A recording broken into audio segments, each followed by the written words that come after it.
Friends, listeners, podcasters, lend me your ears. Welcome to TOMTalks Alive, everybody.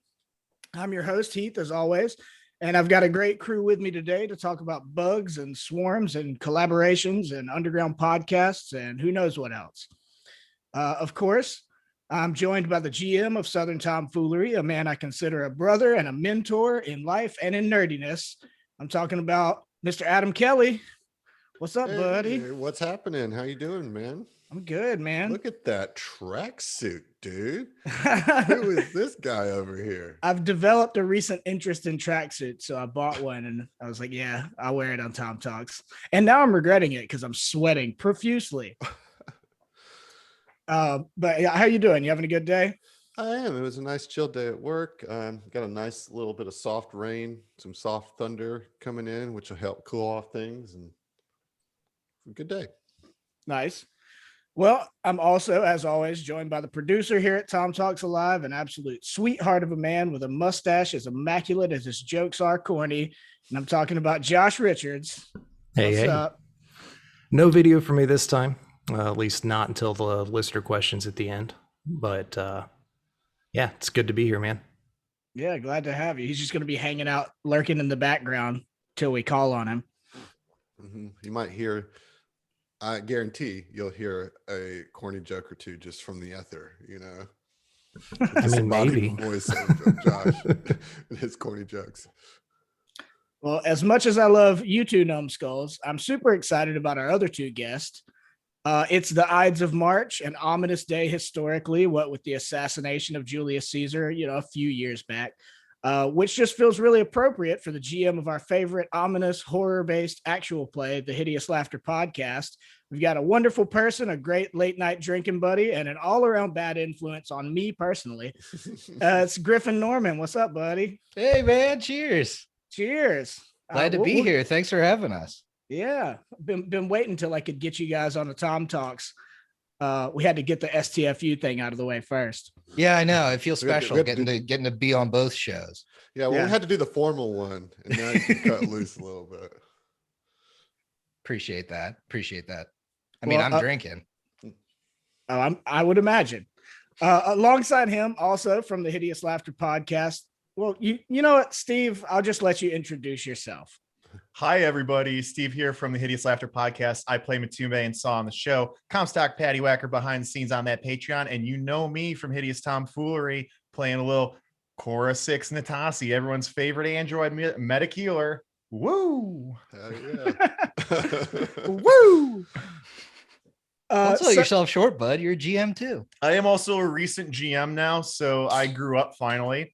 GM in a little adventure we call No Response from Deepmar beyond that Patreon. Woo. Oh, that's awesome. It's good stuff. Well, I was going to ask how you like the GM thing, but we'll get to it in a minute. So before we jump into our witty banter, I've got to take the only opportunity I'll probably ever have to ask Griff, what are you drinking? My friend, I'm drinking a Vizzy strawberry kiwi. It's going down so smooth. Yeah, I mean, God, I hope your transitions are on point. That's all I'm saying. Well, we'll try. Speaking of somebody who's not on point, Adam Kelly, what are you drinking? I take umbrage to that, but that's okay. I'm drinking a Newton's Folly semi-dry cider. I've had it before. It's one of my favorites. So, okay. Feeling pretty dry in my mouth right now. I'm gonna skip that one and go. I can skip that one. That was a softball for you. You got to commit, Heath. I'm not entirely sure how to commit to that one. You did say the word favorite though, and one of my favorite people is Josh. So, Josh, what are you drinking? Steve got burned. Come on. I've got one of the new Truly iced teas right now. It's pretty good. Oh, I didn't know that was a thing. How do they stack up versus the lemonades? Not as sweet as the lemonade, but still delicious. I mean, it tastes like whatever fruited iced tea. Like this is a strawberry tea, and it tastes like strawberry tea. Only weird thing is it's still a seltzer, so it still has the bubbles, which is kind of weird for tea, but it's good. How is it sweet? Like, I mean, To I mean, what a degree of little sweet bit. is it? It's not like full on Southern sweet tea, you know. It's not you can't see the syrup, the sugar water swirling around in it. But I mean it's sweet enough. It's not quite as sweet as the lemonades, but it's still better than the standard ones. Well, speaking of someone who's just sweet enough, Steve, what you drinking? Hey, buddy, I'm drinking a beer from a brewery called Around the Bend. It is called a Vixen. It is a cinnamon pistachio beer, and it's quite Cinnamon good. pistachio. Yeah, Ooh. it's cream ale. How is that? How is that? I think it's great. I love it. Hmm. Yeah, it makes me think of self-love. Come on, Heath. You got. You know, I'm gonna show myself some self-love. Here's what I'm drinking. I'm trying to help you out, brother. But I hate myself. Oh. No. Speaking of self-love, I went and got, in honor of our Attack of the Swarm campaign that we play together, I got an Invasion Tropical Pale Ale from Cigar City. Nice. Like that. That's good. Griff, how did he do on the what you drinking intros? Well, how would you rate him? I'd give him a red fish out of 5 fish, probably. Makes sense. Oh wow. Okay. Yeah. I'm with it. Middle of the road. I mean, you need a little bit more practice. I think that's what it is. It's a really intensive thing. You got to get practice before. Yeah. And I mean, I'm brand new at it. Toss you into a live show to do it right on the spot. I mean, that's tough. Yeah. I can edit mine out.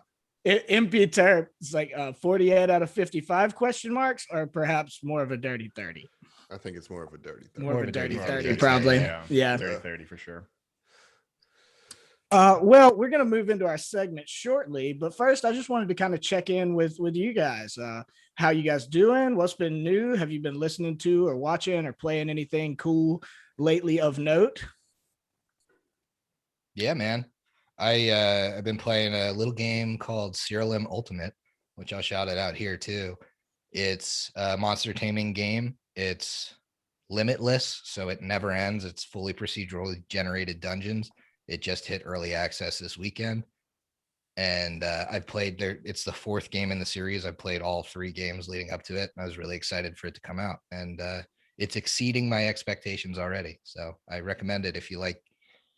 Maybe, I guess I would call it like Pokemon with a little bit more depth. Okay. When you said monster taming, I was like, is that like a Pokemon thing or like more of a brutal kind of monster related? It's kind of like a Pokemon thing, but you get to use your entire team at the same time. Oh, so it's like okay. a 6v6 instead of a 1v1. Oh, nice. Well, I mean, I'm glad you're enjoying that. I had never heard of that series, but it sounds like something I would definitely enjoy. Yeah, especially if you like 16-bit graphics. It obviously isn't like polished like the new Pokemon games, but it's nice and retro if you like that kind of thing. Okay. Josh Nice. does. Yeah, I know. Yes, I know I that's do. in Josh's wheelhouse. Well, I guess I'll go ahead and jump in. I've been doing a lot of like random stuff, I guess. They put the Final Fantasy VII remake on for free on PS Plus.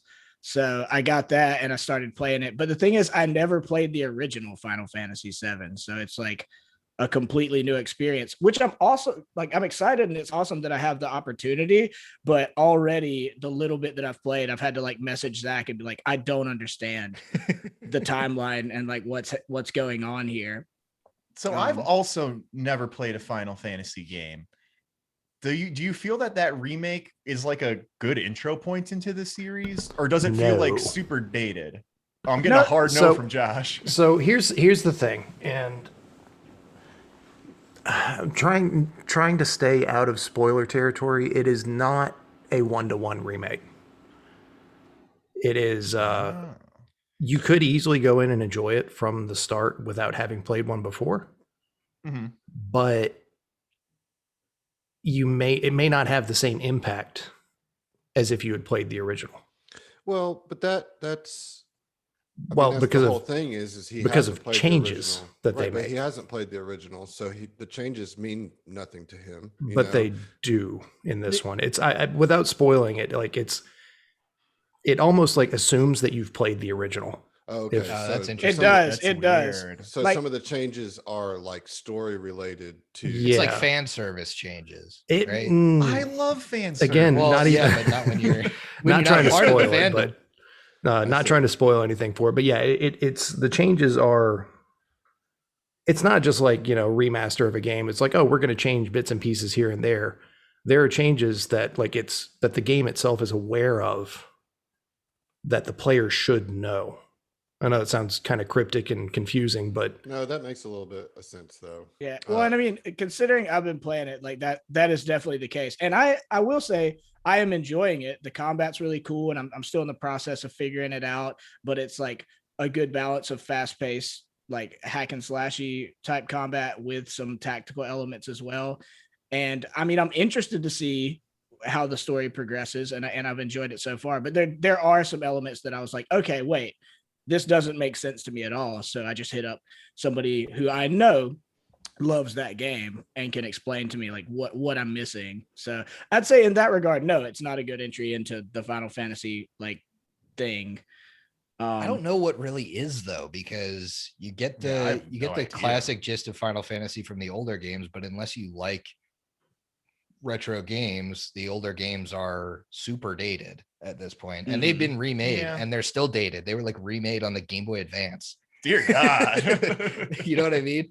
But like, I think did they remake 12 or 10 through 12? They did I recently found out they did a remake of 12 and changed some things up as far as like the skill trees and stuff that made it that polished up a couple of the problems I had with that game.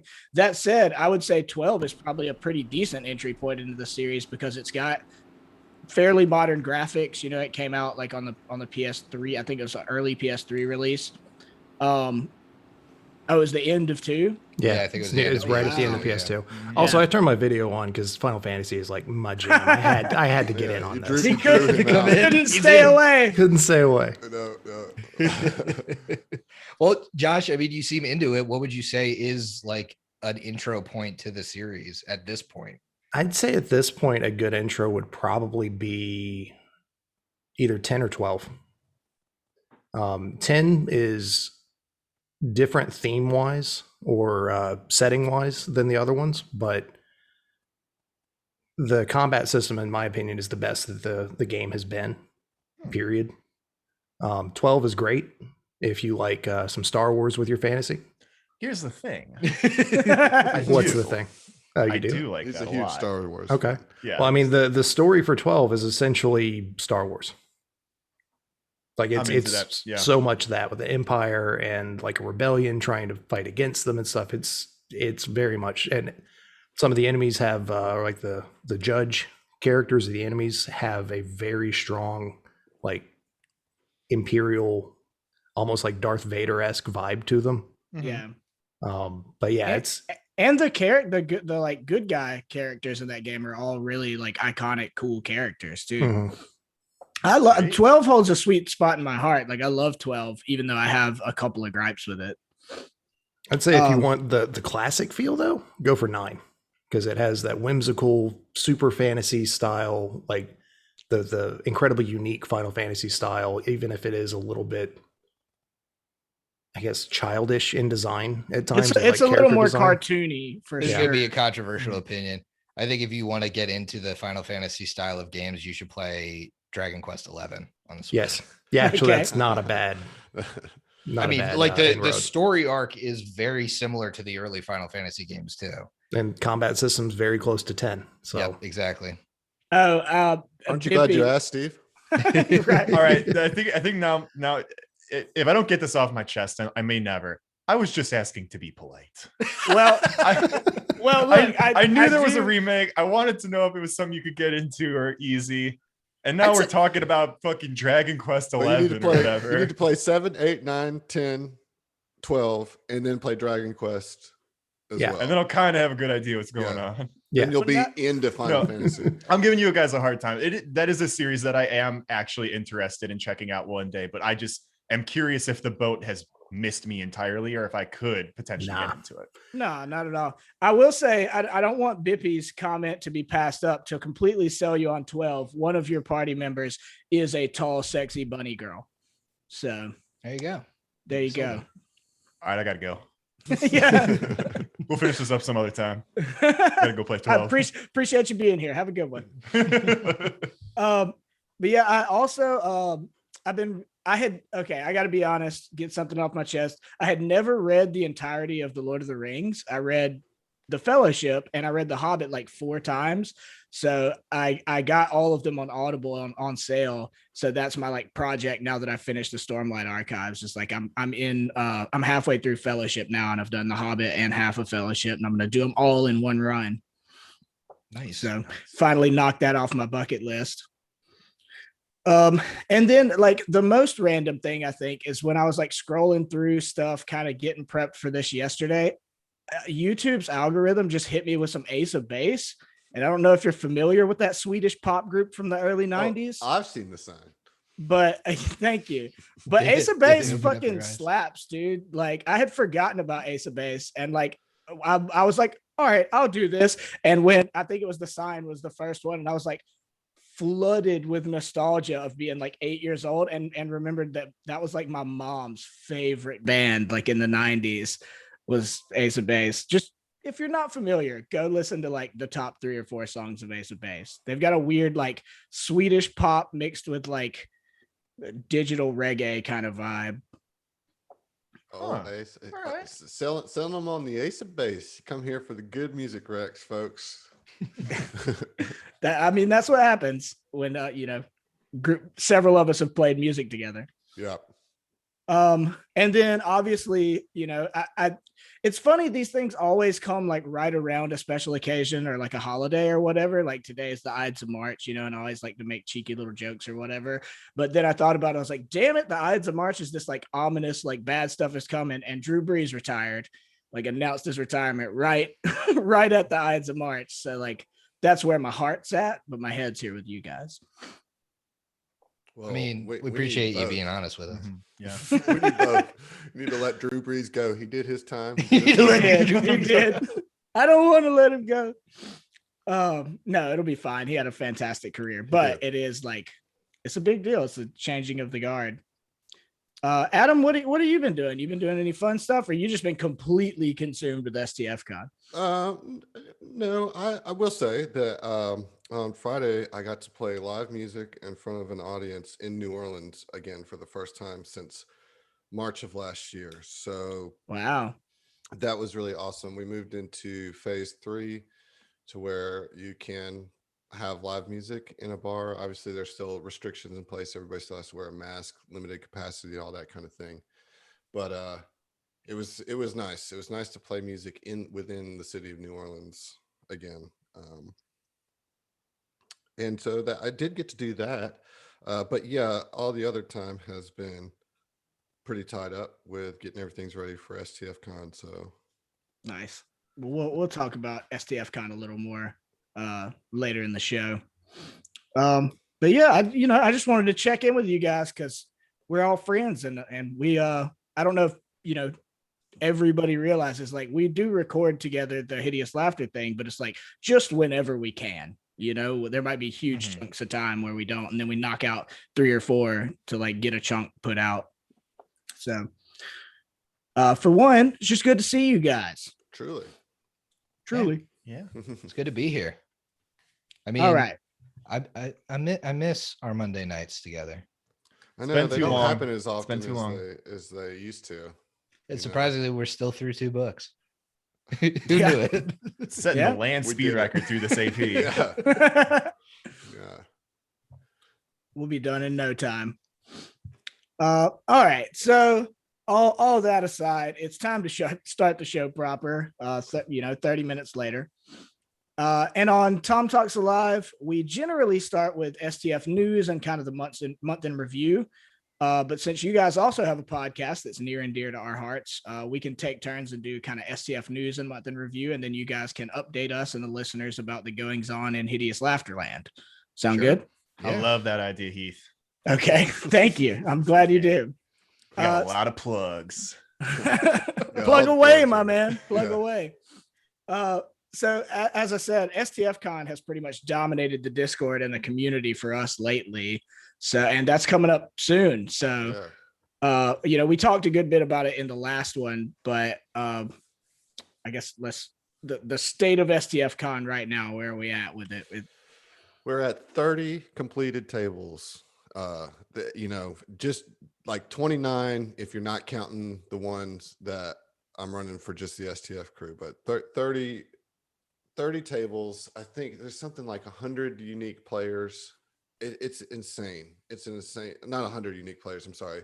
There's 100 total players, and then like I don't know. I'm getting all my numbers off now, but I do know that there's like 22 GMs, unique GMs, and then all those GMs have 4 to 5 players at their table. Some even have 6. We have games booked all from Friday afternoon all the way till Sunday night. There's always something going on. We've been talking to some folks about some giveaways during our opening and closing ceremonies. We're going to have Ask a GM channel open just for general advice throughout the weekend, kind of an AMA for all the GMs that are in the community. Not to mention all the shenanigans and tomfoolery that will just happen over the course of the weekend. We're going to have some general chats available, and I anticipate many late nights of debauchery and insanity. So Adam, I pulled up the stats for it. We have 112 unique players. Oh, Jesus. Look, that's good producer work right there, Josh. That's doing your job. I gotta earn my keep somehow, man. Yeah. Congratulations, guys. That's a huge number. That's so awesome. I know we're Griff and I are both playing in different games across the weekend. Super excited for it all, and you know what? I'm a little proud of you guys. Proud of you guys. Big Thanks ass for being a part online of it, convention, making it happen despite COVID and all this thing. It's gonna be fucking cool. I can't wait. Yeah, it's going to be fun. And the final thing I'll say about it is that the assault on the pools of paradise is shaping up pretty cool, and I'm really looking forward to that kind of arc going throughout the weekend. And I really hope that all of you that have a seat at one of those tables are ready to have a good time, because I think it's going to be a cool way to bring some of y'all into the STF canon. Like this all happens to some degree, in the canon. So it'll be interesting. Shit. I have to make my joke character a lot more serious now. I got so nervous when he said this is canon. I was like, is it? Like, is this really canon? I better not die. I have my backup for HTF, and No kidding. Yeah. It's at least strong head canon, Mhm. So the dates for that, they're coming up soon, March 26th through the 28th, Mhm. right? And Yep. we've got we've got the most games on Saturday, but there's like 6, 7 6 on games Friday. Mhm. Yeah. And the same for Sunday. And we'll have kind of obviously we're going to have part 1 of the assault on the pools of paradise. It's like we're going to live stream, and part 3 of that we're going to live stream. Part 2 is a bunch of tables that we're going to run and let you guys be a part of it. We got quite a few systems represented too. We do. We Um, do. I know we've got Starfinder, obviously, Pathfinder 2E. We got one Pathfinder 1E game. Way to go, Allard, representing out there. Of course, yes. We've got a Black Hearts game going. Carly Rae Jepsen RPG. Oh, Boy. What? I did not legitimately think that was going to happen. Yeah, I still I think saw it that's talked a about a joke. lot. yeah. I'm glad that it came together, because that's going to be a fun table. Whoever is there, that's just going to be a really fun session. And then we do have a couple Delta Green games, which I like to see, because that's a fun game. There's a Lancer game. There's a Yeah, I'm Lancer game. Yeah, Pumped for that. I watched Pacific Rim last night, getting ready for that. I Couple cannot 5e wait. couple 5e games. It's going to be cool. It's going to be. have you seen the Pacific Rim Netflix show? The new one? Not yet. Oh, recommend. Is it like an anime? It's kind of like an anime. I mean, the animation style is a little off from true anime. It's But like yeah. that Okay. westernized anime. Yeah, it's like kinda. that. It's that weird like 3D-ish 2D. I don't know how exactly. Right, to but describe it. it's animated. It's not live. Yeah, action. yeah, it's animated. Yeah. Well, shoot, I'll have to check that out as well. So signups are done. Are they There officially are- closed? No, there are fifth chair slots open in quite a few games. There are no blank tables now, so it's just kind of single seats at tables available. But yeah, as far as like brand new tables or everything, those are all locked up. So if you want to get in and you haven't gotten in, there's a couple hanger seats Yeah, left. you better hop in quick though. Yeah. Mm-hmm. I think there's what, maybe like 5 to between 5 and 10 slots left. Probably not even as much. Maybe Currently 8 empty slots. 8. Okay. Ooh, this is gonna be so exciting, and honestly, like way bigger than I thought it would be. I know I've said that before, but like it keeps hitting me the closer we get to it. That like, man, like we pulled off a pretty big little, a pretty big little con event. Well, you haven't pulled it off yet. Yeah, Heath. we haven't. Don't catch the chickens we- before they're hatched. Okay, you're right. I do No, think no. It's awesome. It truly is. we would be remiss if we didn't give a shout out to Veradux for all the help that Oh, he's done absolutely. to get this going. Yeah, he's been killing it. He's really been their equal, if not more, partner in this than us. Really helping organize and get everybody hyped and for it. So big shout out to him. But hell, we got a lot to get to, man. Yep. Well, why don't we let the Hideous Laughter Boys tell us what's going on in their world? Yeah. Sure. So I guess there's one really big thing going on for us right now. We do all our regular shit. You guys know, right? Mhm. Thursdays catch the show. Every other Monday, Zone of Truth. You got a little Patreon content on the off Tuesdays. But what's really, really exciting for us right now is that we are gearing up for our second full mainline adventure path. Griffin is going to be running a few of us through a converted to Pathfinder 2nd edition run of Curse of the Crimson Throne, legendary Paizo adventure path, brought into the 21st century.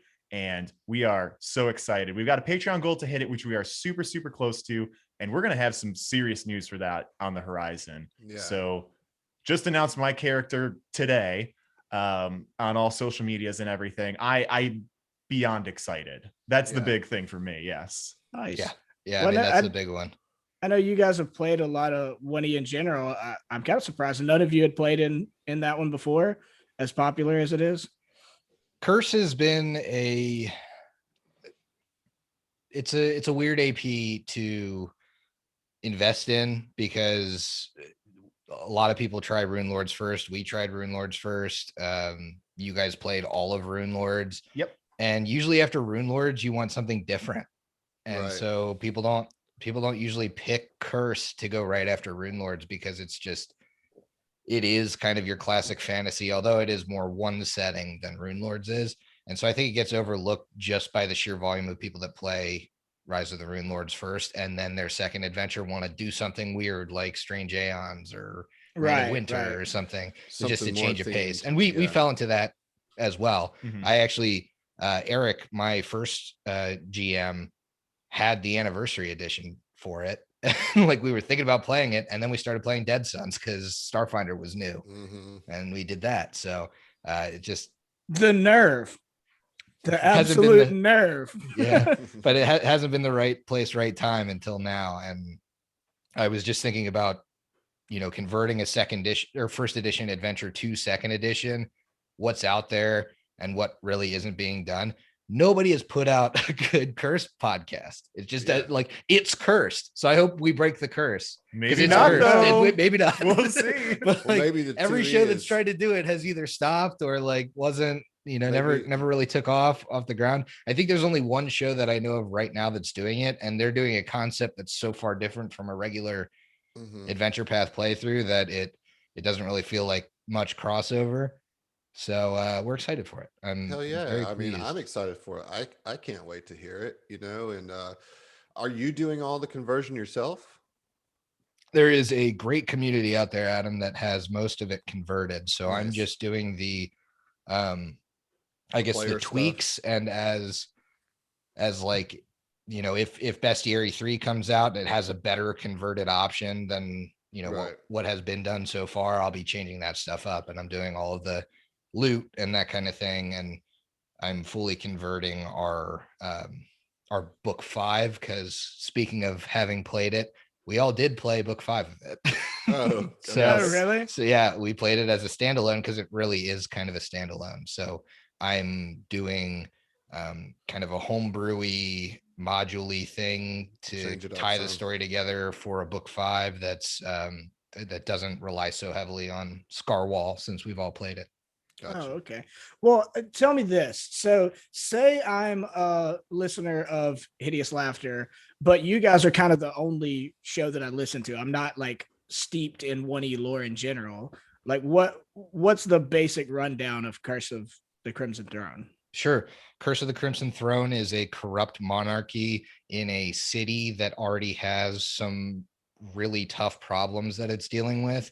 And you, as the players, are people that are invested in this city and are invested in the success of the city. And you kind of watch it deteriorate with a new monarch. And there's a lot of parallels to today. There's a lot of like, there's like a quarantine and a plague that happens in the adventure, and there's a lot of tension between the classes in the city that gets fleshed out. So it's a really interesting adventure, and it really kind of highlights some things that we deal with now. So it'll be interesting to kind of tread on those issues and hopefully do them the justice that they deserve without messing it up. Yep. Tall order. I'll try and figure it out. Nice. Well, I mean that's exciting. I'm really excited to hear you guys start that up. Yeah, we're ready. We're we're really freaking close. I'm really Yeah. excited. We're gonna have to announce a launch date soon. So Nice. Well, we're here for it. You know it. Okay, so kind of our main reason for being here is to talk about the project that we do together, which is Hideous Tomfoolery. So, let's kind of, I guess, for anyone who might not know, we can't assume that everybody who listens to Tom Talks is listening to that show. So we could give the quick and dirty of what that is, and then talk a little bit about like how we came together and what that process is like doing a joint podcast between two different podcasts, and the way we, the weird ways we release it and put it out there. So Adam, why don't you tell me, since you're the GM, All right. the quick and dirty of what are we playing, Well, so we're playing Attack of the Swarm. And it kind of came about, Griffin and I for a while have been talking, sharing GM notes, just like connecting on that level in whatever, just having conversation. And I was reading through the Attack of the Swarm book, and I like fell in love with it immediately. I was like, dude, this is so awesome. And I wanted to run something, and I wanted to play with Griff and Steve and just do something with Hideous Laughter, in a way that initially wasn't supposed to be too taxing for either of us, that it was intended to be something that we could do with low stress attached to it. Yeah.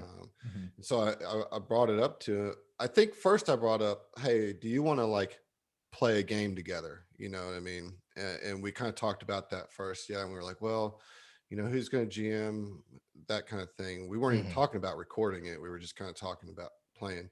And I was like, well, dude, I just read Attack of the Swarm. And I think I even said, I just want to run book 1 for you guys, and we'll see. Yep. That's exactly what happened. You were like, book 1's so cool. Let's just do book 1. And we were like, absolutely. I had just got Attack of the Swarm, and when you brought it up, we had been talking about doing it as like our next home game, but it was kind of like on the back end of other stuff and going to conflict with stuff. And we were just getting into 2E. And when you brought that up, I was like, oh, here's our chance. Perfect. It's good, dude. It's good play. There was a ton of hype back and forth between me and Griff about that AP in general. And then when I got that text message from Griff, like, hey, Adam wants to play Attack of the Swarm, you in, I was like, fuck yeah. You mean I can do like Starship Troopers? I'm in. Yeah. And that's what we did. So I actually reached out to Heath and Emily because at the time they had the time to do it, you know, and asked if they wanted to do this. And as I said, it started off no pressure, nothing. We weren't talking about recording it. It was just a chance for us to like get to know each other a little better by playing a game. And so everybody was like, cool, yeah, I'm on board. And, you know, as it got closer to session 0 or session 1 or whatever, we didn't really have a session 0, but the first time that we were going to sit down and play, the conversation about recording it came up, and we're like, well, we all have recording equipment. We're all sitting at our recording stations to play this game. Like, let's just record it just to have it in case we want it, you know? Dude, and then I remember vividly the first episode being like your intro in that, and then just like the characters all meeting each other and stuff. I was like, right after that one, I was like, we got to find out if we can release this. Yeah, well, like this right away. Like midway through the episode, Heath was like, well, wait, this is too good. We're going to stop and now introduce ourselves. If somebody's going to listen to this, because you know, that's why we didn't have the intro at the start, because we weren't planning on releasing it. We were just recording it, but we got through that kind of intro, and I think we were all like really feeling it and feeling the vibe. And you know, Heath, just being Heath, was like, hey, wait, we got to stop. We have not properly introduced ourselves. And I was like, oh, well, let's introduce ourselves to the now audience that we want to have listen to it, you know? Well, to be fair, we had kind of the conversation like, hey, well, let's record this, and just in case, maybe down the road we'll want to release it. So I like just went into it assuming like, okay, well, then we'll record it like we record other things. So then we get 30 minutes into it, and it's like, wait a minute, nobody knows who we are, like what we're from, what this project is. So let's do this, you know? And I think it's hilarious that like we do the intros almost halfway through the first episode. Right. You know? Yeah. That was a good bit. Well, then the intros evolved into like kind of a mesh of what your guys' intro is in your show and what our intro is in our show, which is just perfect.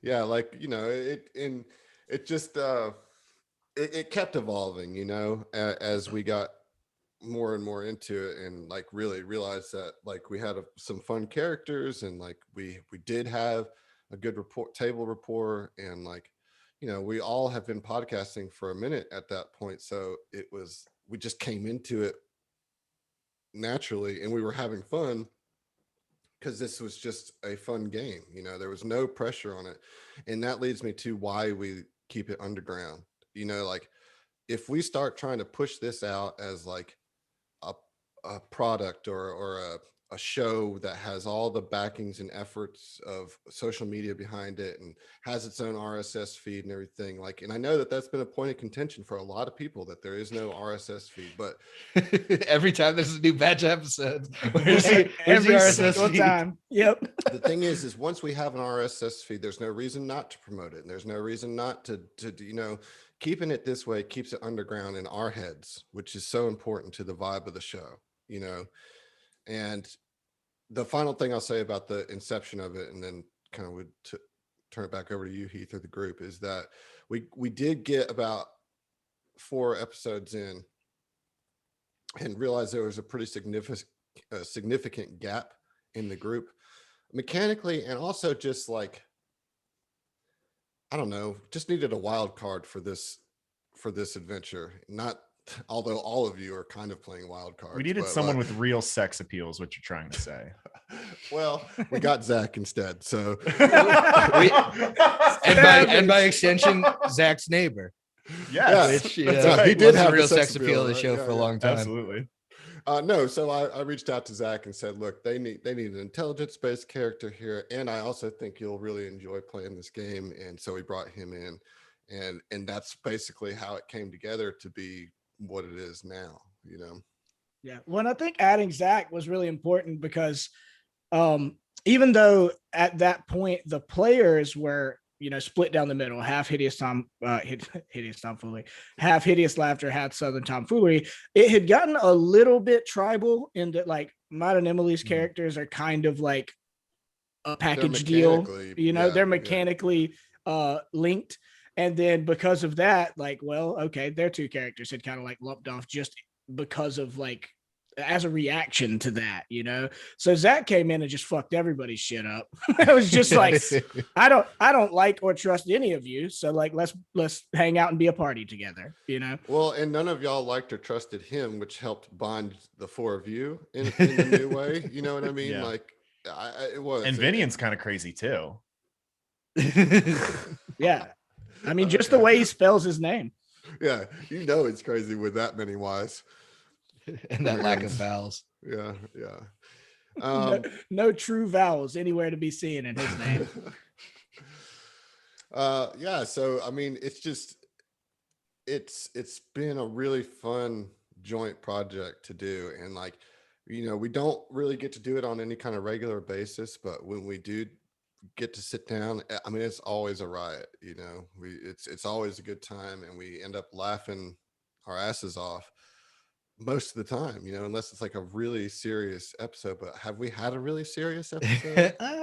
We've had serious moments. There have been serious Sure. moments. Yeah, I don't think there's been an entire episode that was serious. I don't think we're capable of an entire episode that's serious. Yeah, you picked the wrong group of players if you wanted that. Well, no, but that's also not that kind of AP either. Like this AP is wacky as hell. And we haven't got to the wacky parts yet, but like we're about to, and it's like, so the fact that we have a bunch of weirdos and wild cards in the group is perfect for this AP, even though you guys are kind of antithesis to what the AP wants you to be. But that's been a fun. What do you mean? Well, that's what happens when you start a collaborative podcast like this without any intentions of it being a show, and then decide the day of it's going to be a show. Is that like half the characters show up not actually having built a character for the AP that we're playing. I'm just here to be wacky, like Adam said. Which I think it's hilarious to me to describe Attack of the Swarm as wacky, considering how heavy the first book is. I mean, it's an entire planet being invaded. Yeah. I mean, the implications are pretty significant for sure. It doesn't let up either. Like, obviously, things get a little pulpy and wacky and goofy, especially in our playthrough. But even in book 2, like, you're dealing with like kind of difficult societal issues, refugees pouring into a city that doesn't want them. You've got like these people that want the swarm to take them over. Like, you really could spin it in a way that really hits hard. Yeah. Right. Well, that's what I we're was just thinking. having the time of our lives. Right. Like if there was a party that was more committed to like making it more of like a radio drama kind of thing, like it would be a great piece of material for that.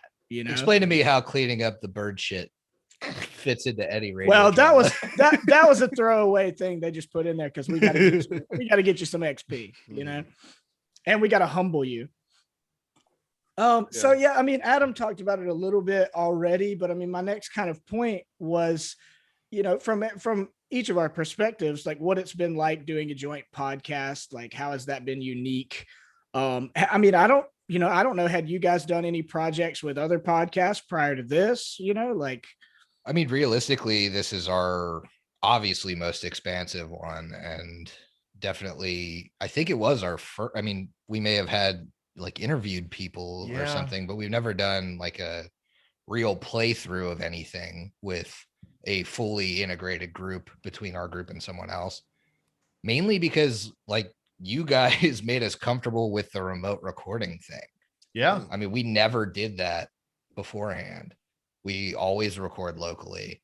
And so doing this, I mean, I was nervous going into this. Like, how do you roll? It completely changes up my role play to not have everybody at the table with me feeding off of my cues immediately.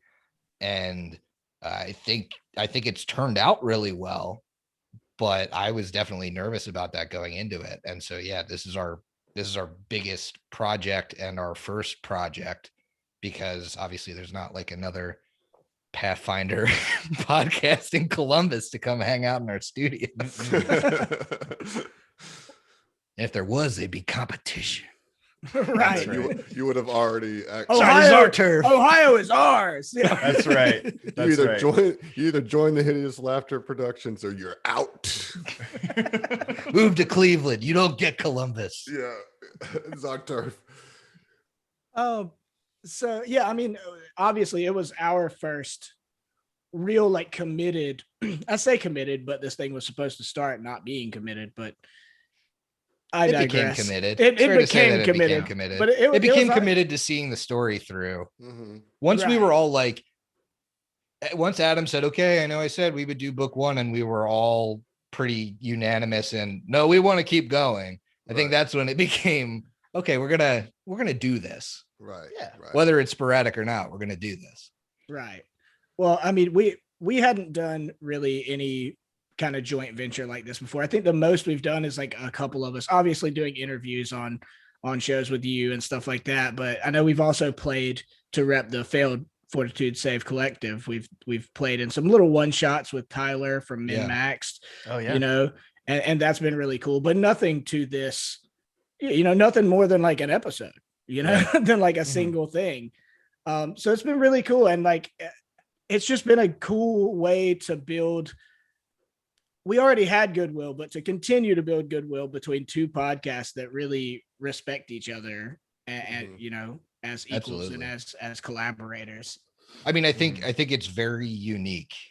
You see a ton of crossovers and a ton of like one shot crossovers, but never do you see a 30 episode run of something that's two podcasts getting together to do it. I don't think I've ever heard of one. Maybe there's one out there, but yeah, I mean, not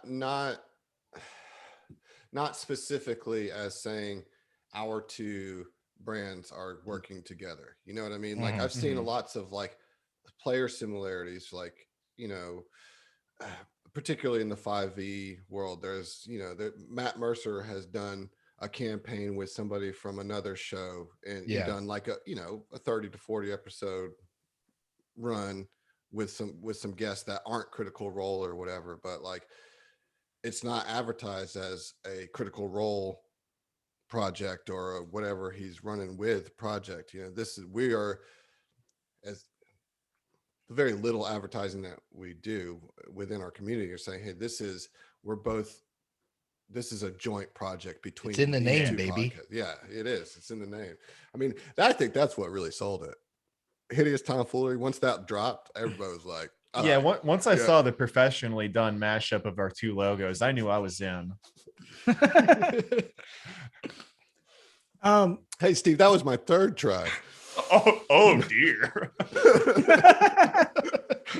He didn't message any of us, by the way. We could have got you the transparency, but no. It's better this way. No, I for those of you who haven't seen it, Adam did this. It's up now. Okay, perfect. Yeah. I'm not watching the stream. I'm just looking at you because I want to look at you. But yeah, Adam's got this amalgamation of our two logos that's so good. I really like it. Oh man. Oh my goodness. But yeah, I mean, I don't know. The whole process of doing this thing together, kind of back to Adam's point about like why we keep it underground, is because we want to maintain that kind of like casual vibe that we have that's so essential to our table's chemistry, you know. And like when you have two podcasts who like are, you know, have communities that follow them and stuff, I mean, it immediately gets complicated when you put out a project together and people are like, oh, are you guys one thing now? Like, are you dating? You know, like, are you guys dating? Yeah. We don't like labels. Yeah, right. And that's what we're saying here. It's like, we don't like labels. But no, it just gets, you know, a little unnecessarily complicated, but also knowing Adam and his, you know, affinity for fish, like that was kind of the idea that he and I talked about initially, was like, back in the day, if you were like a Fish fan before they had like albums out when they were back on tapes, like you had to like be in the know and like do a little work and do a little digging to find that good stuff, you know, and it built, what was cool about it is that it built mystery, you know, it wasn't readily available. It's like, no, like, yeah, you got to do a little bit of work. And believe me, I know I've seen how many people have complained about not having an RSS feed, but like, to be 100% frank, like we don't care. Do the little bit of work and to be honest, every time that don't. comes up, we're just like, it's not fucking hard to go on archive.com and hit download. It's not Seriously. fucking hard. Well, frankly, Right. my dear, I don't give a damn. that should be Thanks, the Josh. disclaimer on the show. Yeah. Yeah. I mean, but it's true. It's like, I think we take a pretty hard line stance on that, you know, and it's, Well, here's what else I'll say. Like, we are trying to build the Hideous Laughter brand up, and we're launching a new show, and we've got all this other stuff going on. You guys are doing the exact same thing. If we're all in on this other project, it's going to get real messy between the two. It's going to take away from that vibe.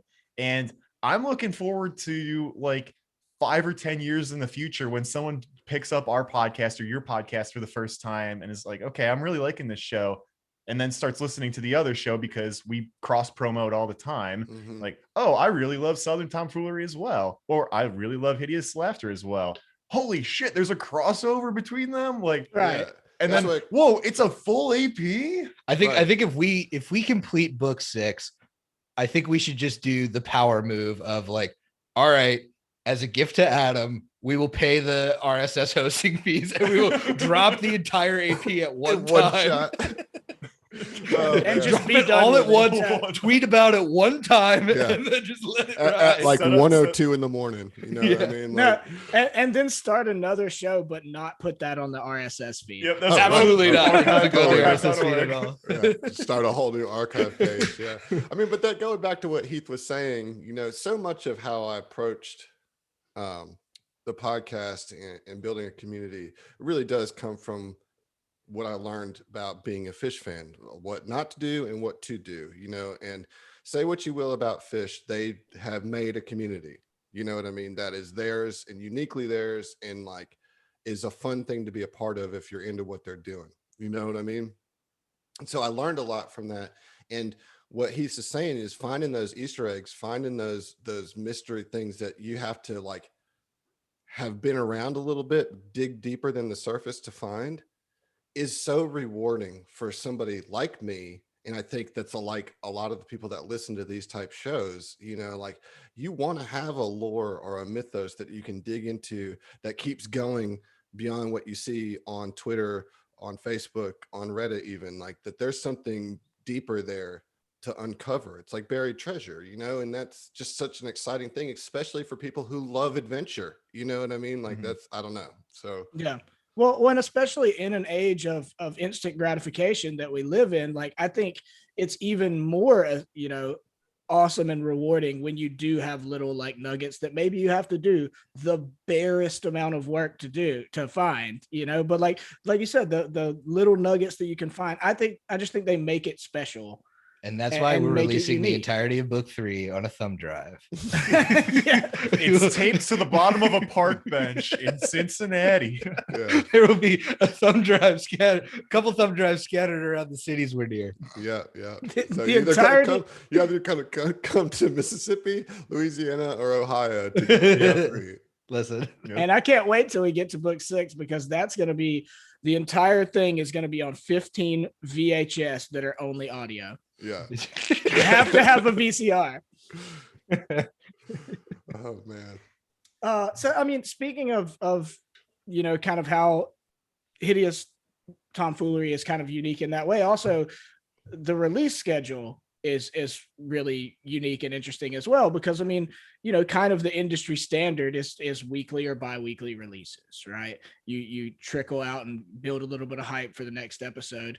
But due to the fact that we, you know, just have to be able to get together whenever we can to record this show, we decided, okay, well, we'll develop little mini arcs and drop like 5-6 episode chunks all at once. And like, here, you can get your binge fix, but then you have to wait and build the the anticipation until whenever that next one is, and it's kind of unpredictable. Right. I think that's been a really fun aspect of this too, is you get a whole chunk at one time. Yeah, if I were a listener, I'd be really anxious. Can't wait, because we almost don't promote that at all. It's just like Adam just like texts the group like, the group. Is hey, Thursday cool? Hey, all the new parts are edited. Can I drop them? Everyone's like, yeah, sure, go ahead. And then we'll put the word out to folks, and it's like, holy shit, there's like 8 new episodes. Awesome. Yeah. Which I love. I love seeing our Discords light up when a new little batch drops, because people just eat it up so fast. It's fun too, because I love everybody that I've ever talked to that listens to Actual Play podcasts gets so upset when they've caught up. Mm-hmm. There's a magic there. I remember it when I don't get it with you guys ever, because I think I caught you guys on episode 6 or 7. Yeah, it's pretty early. but there's a magic. I think when I started listening to like Glass Cannon, I think I started listening to them when they were on episode 70 or so. And so there's a magic there of being able to just like binge that all day if you want to. Like it feels like the content is just there for you to enjoy, and then you catch up to real time, and you don't have that little fix the entire time, and it just becomes more mundane that way. You go from like a full-on like exposure to drip feed, and it's like, whew, It's so much more fresh when you binge it, I feel like. Yeah. Although, obviously you have 30 episodes instead of 70 or whatever, but same point. Well, yeah, but like the idea that even we're releasing it as mini binges, you know what I mean? Like even people that are caught up now, they're not waiting for one episode, they're waiting for 5 to 6, And so when we drop, there's 6 hours of content, boom, right there, And because this is underground and it's loose, we get to experiment with stuff like that. Mm-hmm. I mean, honestly, if that was, we don't have enough people listening to comment on whether that's like a great idea or not. But if that was really well received, I feel like that could be something an actually out there podcast could do. It's like, okay, well, we're gonna be monthly, but we're gonna drop 4. Don't think that we haven't thought about that for future content. I think it's been a successful way to release things. It changes up, like what he said, the kind of status quo a little bit, and we might be on the cutting edge here. Right. We very well could be. Well, we're definitely like in the realm of the chaotic as far as like release schedules and recording and stuff. I do think it's interesting. It does free us up a lot as far as like, okay, well, look, if we can't record this Monday, well, it's not a big deal. Like we'll get together whenever we can. There's no pressure at all. I mean, shit, that was one of my favorite Saturdays in a while, though, when we did the Saturday one. The long I really enjoyed that because sometimes it's tough because you can't cut loose as much. We normally record them on Monday nights, and it was really fun to get to do a couple on a Saturday just because. We all, the stars aligned and we were all free on a Saturday. Yeah. I mean, I don't know. I think it's I hope that it's special for the listeners to have it in that way. Obviously, it behooves me to hope that, but I do think it makes it a little more special for us too, because like this is an event, like it anytime we can get together, it feels a lot more like a special occasion. Well, yeah, it's like shit. I get to hang out with my friends that I don't get to hang out with all the time. Right. That's very true. Like it always makes me sad. No offense to you, Adam, because I love hanging out with you, but it does make me sad when I see Adam more frequently in like GM happy hour than I see the rest of you. I'm like, I really want my fix. He teases me with the GM happy hour. He's there, and I get to be with Adam, and I don't get to be with everybody else. Well, he was there to scoop you up, Griff. What was that? He's there to scoop you up and carry you through those late nights. You know what I mean? Like that's true. It really does come in the clutch when I've decided I'm going to stay up till 6 in the morning. Mm-hmm. Everybody's got to have their person. Yeah, I do hate. I always work during the GM happy hour thing, and like that, the FOMO of that irritates me to no end. I've got to tell you, but like, I got to work. Yeah, I feel you.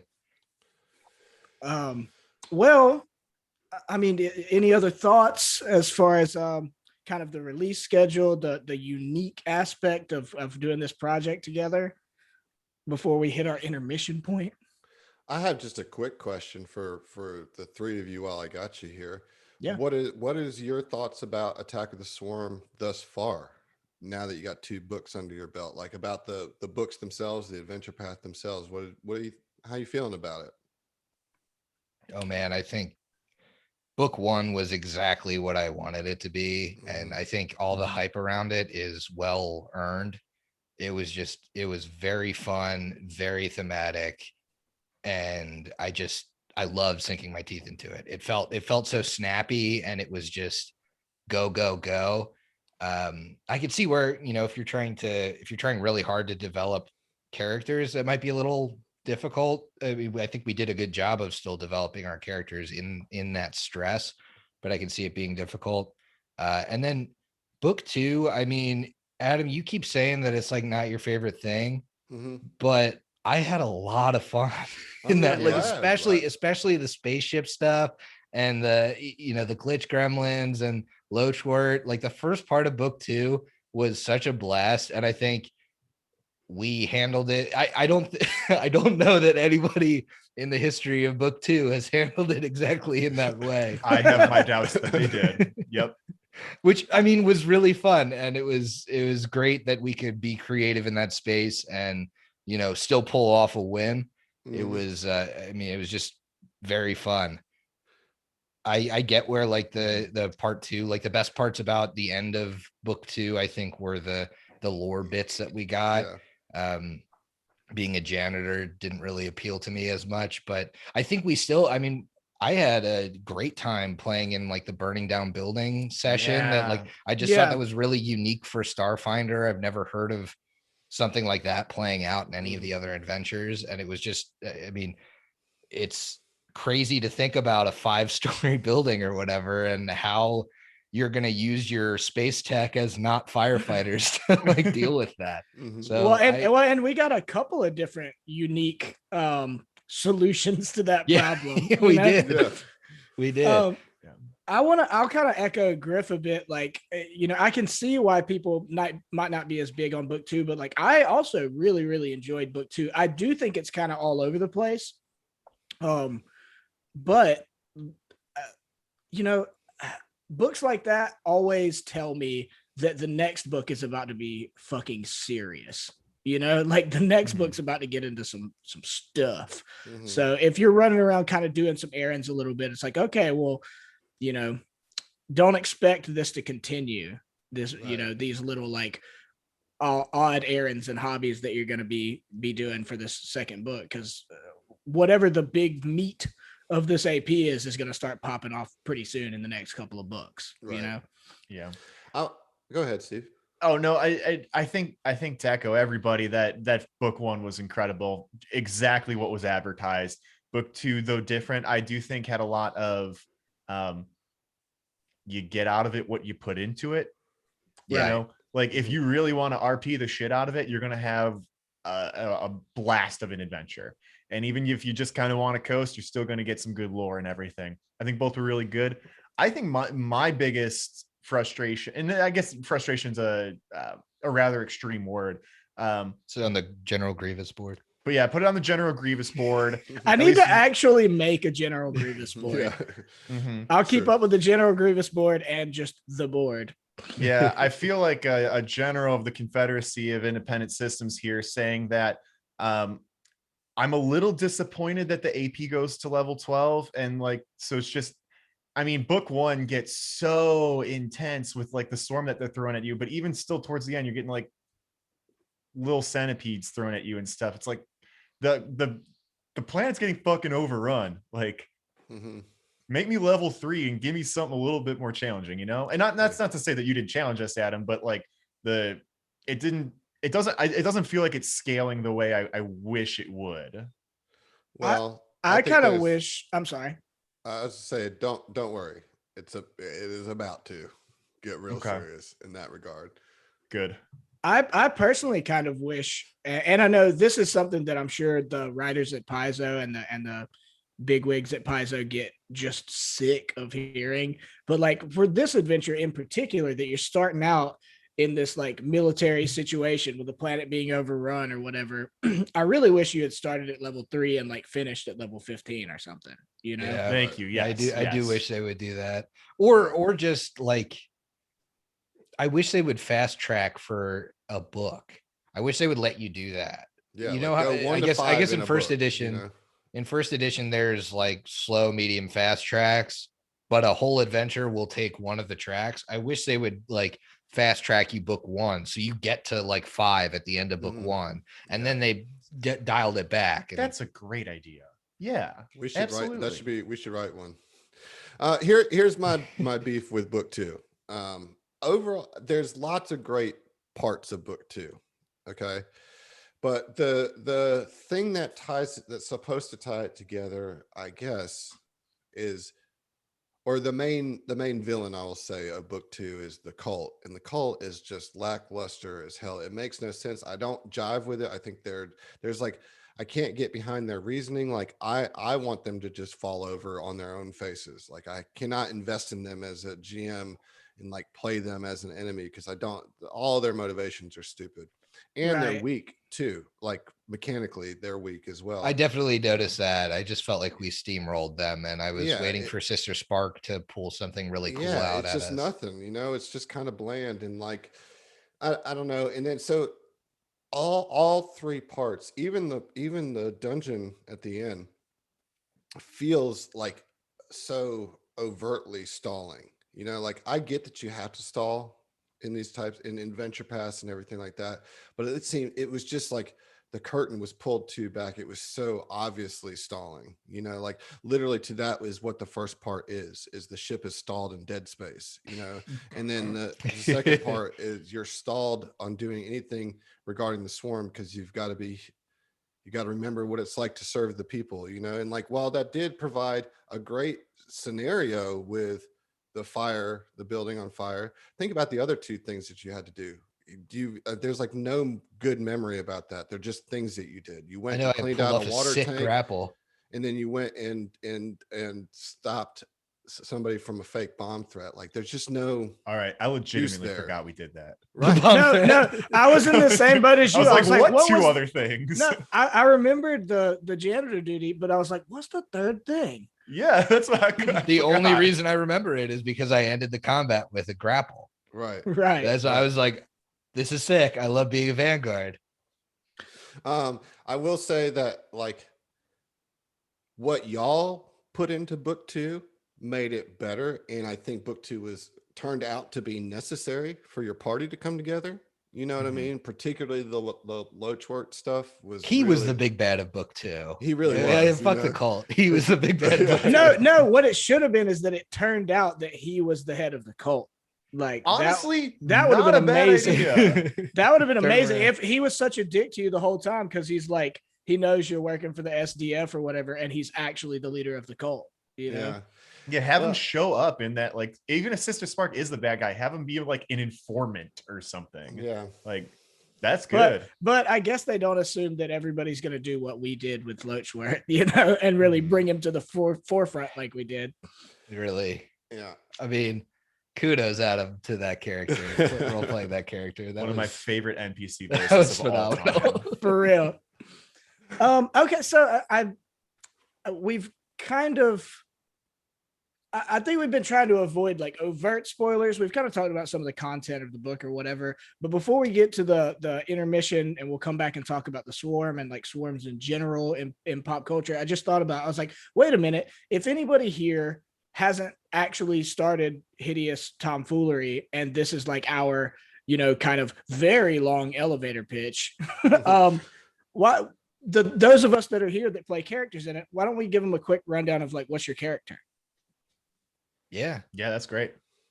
So Steve, why don't you go first? Sure. So I play the team healer. I am an android mystic, Cora 6, also known as Natasi to Organics. No, you're Natasi, known as Coro 6 to nobody else on the show. Except sorry, for the go. initiative tracker. Except for Adam Yeah, in the right, first right. 5 episodes just being very confused. Yeah. Because I made some choices with my name. Yes, I am actually playing an archetype, which is something I had never done before in Starfinder. It is the medic archetype, which converts any healing that you do beyond hit points into stamina points. And I paired it up with whatever mystery of being a mystic gives you like a burst healing channel. So the synergy there is incredible. Where I'll just do these. It's just healer mystic, right? Yeah, healer mystic. Yeah. Healer mystic. There you go. I do these big burst channels and it spills over into people's stamina points. Great healer build. I cast this character as Daryl Hannah from when she was a nurse in Kill Bill. So she's missing an eye, looks in like the Exactly full, like her, yeah. exactly like her. I use her little token in our Roll20 thing. Yeah. I got her holding up the syringe and everything. And she's got a dark past and a dark present. It's true. Just darkness all around. Mm-hmm. But That yeah, healer build is amazing. I just is. want to say, like, that is such an effective healer. Yep. Healbot, literally. quite Yeah. literally, yes, a heal bot, Right. because yes, Android. Yeah, and I actually kind of stumbled into that just as I wanted to play the healer, I wanted to play an Android, and as I started building, I was like, wow, this really works well. Okay. Yeah. I really like playing her. It's a lot of fun. Nice. I just want to say, Bippy brought up, and how appropriate is this, that we just did the exact same thing we did in episode 1 and introduced our characters halfway through the show. Yeah, you're right. We all learn. It's fun. So what are you playing, Griff? I'm playing Sigurd. He's a Kanabo Vanguard. I have the momentum aspect of my entropy, but I think I did cast him in the first episode, Dave Bautista. Yes, you Yeah. did. Yeah. He is just the classic merc, like through and through. At least that's how he comes across in the early episodes. He is, kind of foul-mouthed, likes to talk, but really is the frontliner with the shield, pumping entropic energy into the enemies.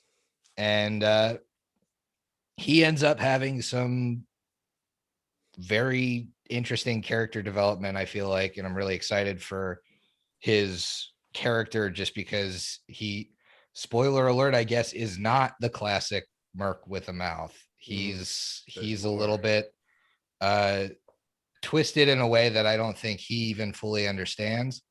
And my inspiration for that is really just the idea of entropy itself. And the fact that somebody that uses entropy as an ability could potentially be twisted by that chaotic energy, and the fact that everything falls apart could really mess with you if that's the main force that you draw power from. So that's what I kind of leaned into as we progress that character. Sigurd's great. I love both of your characters. I really love all of the characters. I probably like my character the least mechanically of any of them. But I play so when the genesis of this character came from Emily, actually. She's playing a dragonkin who dragonkin have like mechanically, racially a soul bond or a spirit bond. I'm not sure what the exact correct terminology is, but they can bond to another character, and mechanically it means like whichever of the two of you rolls the highest initiative, you both get that initiative. So it's just little juicy perks. ability. It has helped her a lot. Yeah. But you can also speak to each other telepathically within a certain range. So she kind of put it out there like, does anybody want to be my soul bond? And you guys, I think, already had characters, and I was like, well, yeah, I'll do it. And so we kind of got together on a call, and I was like, okay, so I want to be a cowboy, but I want to be a Pokemon trainer, but I want to be a summoner, but I want to be a caster, like all these different things. So I did that. I'm playing a halfling named Tex Arcana, who is a witch warper. So he sees into other realities, but it appears that he, for some reason, only sees into our real world's actual Texas. So that's where all of his inspiration comes from. And I cast him as a very small Matthew McConaughey, I believe, in the first episode. So he's been a lot of fun to play. And, basically, like, I'll admit I am not overly impressed with the Witch Warper class. I think it still has some work to be done on it or whatever. Just a little bit of work, yes. But because of that, I'm still rocking it.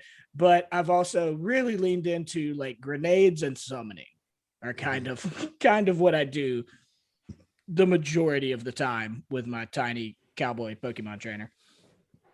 So Adam plays the Swarm, which we will talk about when we come back from intermission. Hey, that's a pretty good transition. I'm working on it, man. I feel a little more comfortable having Hideous Laughter with us this long. But yeah, we'll come back. We'll talk about the Swarm and swarms like in media and pop culture and all that good stuff. And obviously we'll have listener questions and trivia. So you guys have a solid 15 minutes starting now.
Hey, welcome back to TOMTalks Alive.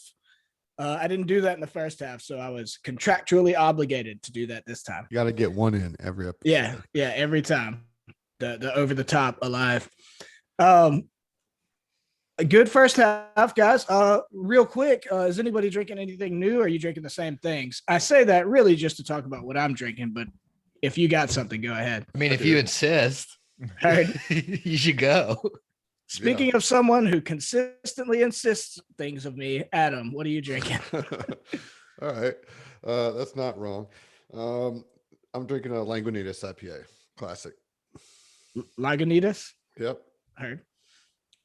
All right. Yeah, I have switched over to, I believe this is a raspberry tea. Another one of the Trulies. Josh, we're going to forgive you because you're not used to this game, but you have to wait until the host makes the transition, a bad transition from what the last It's got to person be a was doing. segue. That's cool. Yeah. I'm the producer. I don't care. Oh, Give this man a little bit of savage. power. It's big time in Jeez you. Louise. Speaking of someone with a lot of power, Steve, what are you drinking now? My man, I switched over to one of the best beers in the world. I'm drinking a Daybreak by Wolf's Ridge Brewing. Shortly after, I'm going to help Griffin work through this box of Izzy's that we have sitting between us. Is Wolfridge in Columbus? Like I hear you guys Yeah. drinking Wolf's Ridge a lot. Yeah, it's pretty dead center downtown Columbus. And About 4 minutes away. right, and I don't think they really distribute anywhere else or besides here that I'm aware of. So we're hella regional like that. You know what I'm saying? Oh, okay. Support local businesses, y'all. Well, speaking of someone I wish was 4 minutes away, Griff, what are you drinking? I got a Vizzy this time. It's blueberry pomegranate, and that's one of those combinations that you can't find in other packs. It's just great. It's just great. I love it. Specific to Vizzy, huh? Specific to Vizzy. I mean, they should sell those as Sixers. They probably should. I don't think I've seen a Vizzy Sixer. No, I haven't. I've seen they tall boys. They might do a Vizzies. tall boys. I know like the whatever The mango. the mango does a Yeah. pine or does a tall boy. I'm not sure about the blueberry. Just really need some real drinkers to figure out their distribution methods. Absolutely. Well, speaking of someone who plays a really tall boy, Josh, what are you drinking? I am still drinking Truly teas, and it's a raspberry. Oh, did I just do This this time. twice? Don't No, I worry, interrupted he the stepped first out time. of turn, and so we Oh, all ignored I'm it. sorry. and Putting him in just his listened place to You now. what got he said. you threw me off so bad. So I ruined it for the live show, but you can fix this in post, Oh, right? we're leaving that in, bro. Yeah, I can't. I'm sorry. I don't think I can fix that in post. This is the hideous Tomfoolery. And I'm drinking one of the episode. best Shit's beers in live, the world. man. This is a Daybreak by Wolf's Ridge Brewing. Oh no, we're in a loop. We're in a feedback loop. So I did that all just to say I found two beers today that I thought were pretty appropriate to the Attack of the Swarm game. So I have a New Belgium Wild Ride because it's been such a wild ride. It's their 30th anniversary Amber IPA, and it's a 7%er. I've got a Boy. couple of those in the fridge. They're good. Are they? I've never had one. Are they? About to find out how it is, Yeah. though. Can you rate that on 1 to 5 Swarm components? How many components? I mean, I think I'll give it a 3 components, man. It's Is it- all right, but On a it's scale kind of dredger to god component. it's kind. I don't know, but it's kind of. I won't lie, it's a little bit bland. Does it have a free grab? Free grab. I will freely grab it to have another sip. How many times does it roll for mind affecting? Right. Probably a lot because it's 7%. So we were talking about, or we were going to talk about the Swarm because Adam plays the Swarm in our game. Could you, for anyone who might not have listened to the show yet or be familiar with that particular faction, give us a quick, what is the Swarm? Well, the Swarm is a hive mind race, obviously, that does nothing but consume and destroy. I'm not often a fan of like mindless enemies that's their only purpose is violence for violence sake, but there's something about an insect swarm that is just so classic sci-fi. And these are all those tropes rolled up into one. You know, you have your Zerg from StarCraft. You have the most obvious one from Starship Troopers. Starship Troopers, and there's even like a bits of alien in there because of how they evolved to certain situations, and depending on what DNA they decide to extract and mix with, they can have different. That's why they're called components, because they mix into these different biologies. Right. Well, and the swarm kind of I'm in the same boat as you, as far as I hate enemies who have a just completely fatalistic motivation, just like we need the entire all of life to end, you know, for some inexplicable reason, even though it includes their own lives. I always hate enemies like that, which we were talking about. We didn't like the cult because they're kind of like that. But there's something mysterious and interesting with the swarm, because like we know that they're hell-bent on conquering just everything, but there's also some kind of mystery in that, like it's not mindless, like they have some kind of hive mind thing going on, but they don't really engage in diplomacy, you know, like we have no way to know like what is their reasoning or what is really going on.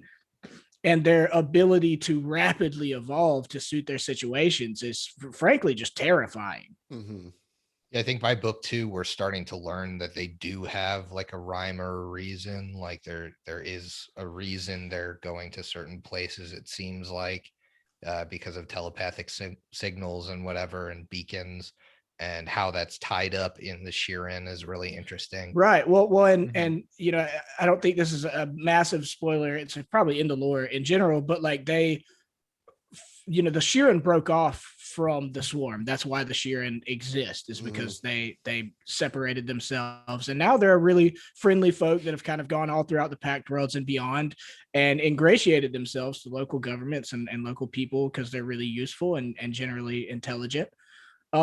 But with the swarm, like when they broke off, like instead of just carrying on their "we're going to conquer everybody" kind of trope or whatever, like they pursued the Sheeran. They were like, no, like you don't get away from us, you know, which seems inefficient, you know, like. But it certainly implies a higher level of understanding. Right. This is whatever we don't know about the swarm. It can hold a grudge. Well, I was gonna say, or even emotionality, right? So maybe a little bit about their origins might shed some light on this, you know, and this is actually, I think, new information for you guys because it just hasn't come up in the game. Hit me with it, Sky Daddy. Let's go. So the swarm were part of a species that were called Kucharans. Okay, so they were like a simple low-tech society of intelligent insects early on, before they became the swarm. And on their original world, they had a bunch of different hive societies. You know, each kind of had their own distinct unified consciousness, culture, society, all that type of thing, you know, but they lived all on this one planet. And so they were like a tribal maybe, or, you know, kind of in that sense that they all had like ideals that they represented. And of course that then led to skirmishes on the planet. And also because they are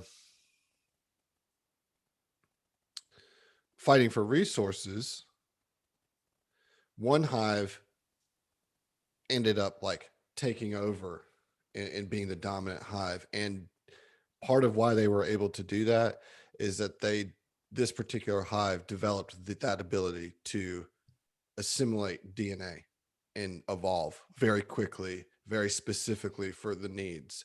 And that's when they became the swarm. And nobody really knows where that like enlightenment or that ability came from, like how it's been lost since the swarm has become assimilated as it's just one giant, you know, consuming race. And so that was kind of what they did in this. There was the original swarm war that's in the lore of Starfinder, you know, that kind of brought the Pack Worlds and the Vescarium together. And even that was their motivations were pretty much attributed to finding more resources to consume and and assimilate. What's interesting about the swarm in this campaign is, as you said, Griffin, we're starting to find out that they have what seems to be a greater or more specific purpose than just consumption, because they are following kind of the same clues and hints that you all are. And so there's a reason for the places they're going other than them just being resource rich, you know? Right. It's more of a a quest or a list of objectives, it seems like, than just like, all right, whatever the closest thing is, we'll take it out. Right. Just to some degree.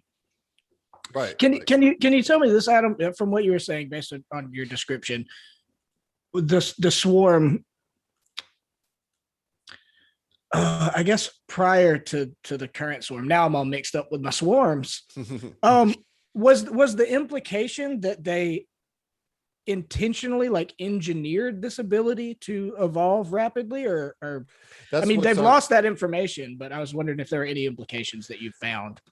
No, not really. You know, it's one of those things that that between the gap and between it becoming all about function rather than society, that it's just lost, you know. And so all this information that's known about the swarm that I just said to you was post all this by researchers and historians, you know, who are doing their best to gather what they can about the swarm, but don't have any insight to their minds at that time. Right. You know?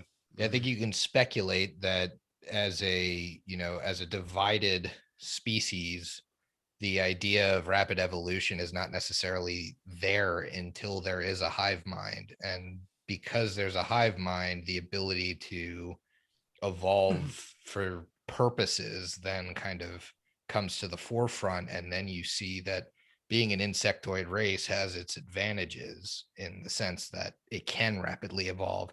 It maybe just didn't because everything wasn't all under one umbrella. Right. Well, and if they were still kind of in their more, you know, in terms of their origins, they're kind of more tribal modes of thinking, I would think, excuse me, I would think that like those kinds of evolutions would make them more tribal, you know, like it would potentially splinter the whole thing. Right. But that, to your point, like, if there's a greater consciousness, and we don't even know, we know there's like some kind of hive mind or whatever, but we don't know if there's like a singular, you know, like king or, you know, one person that controls all of it or that issues orders or whatever. Like we honestly know so little about the swarm as players. Well, I will say you do know that this particular swarm seems to be led by something called the God Host. What that is specifically, it's hard to say, but there does seem to be, at least at the front of this particular assault, you know, is this new component called the God Host that nobody's ever seen before. Going back to your tribal thing, is once they became the swarm, they lost all emotion. You know, they have no emotion, and they don't regard each other as family or friends or anything like that. You know what I mean? Yeah, there's no sentimentality.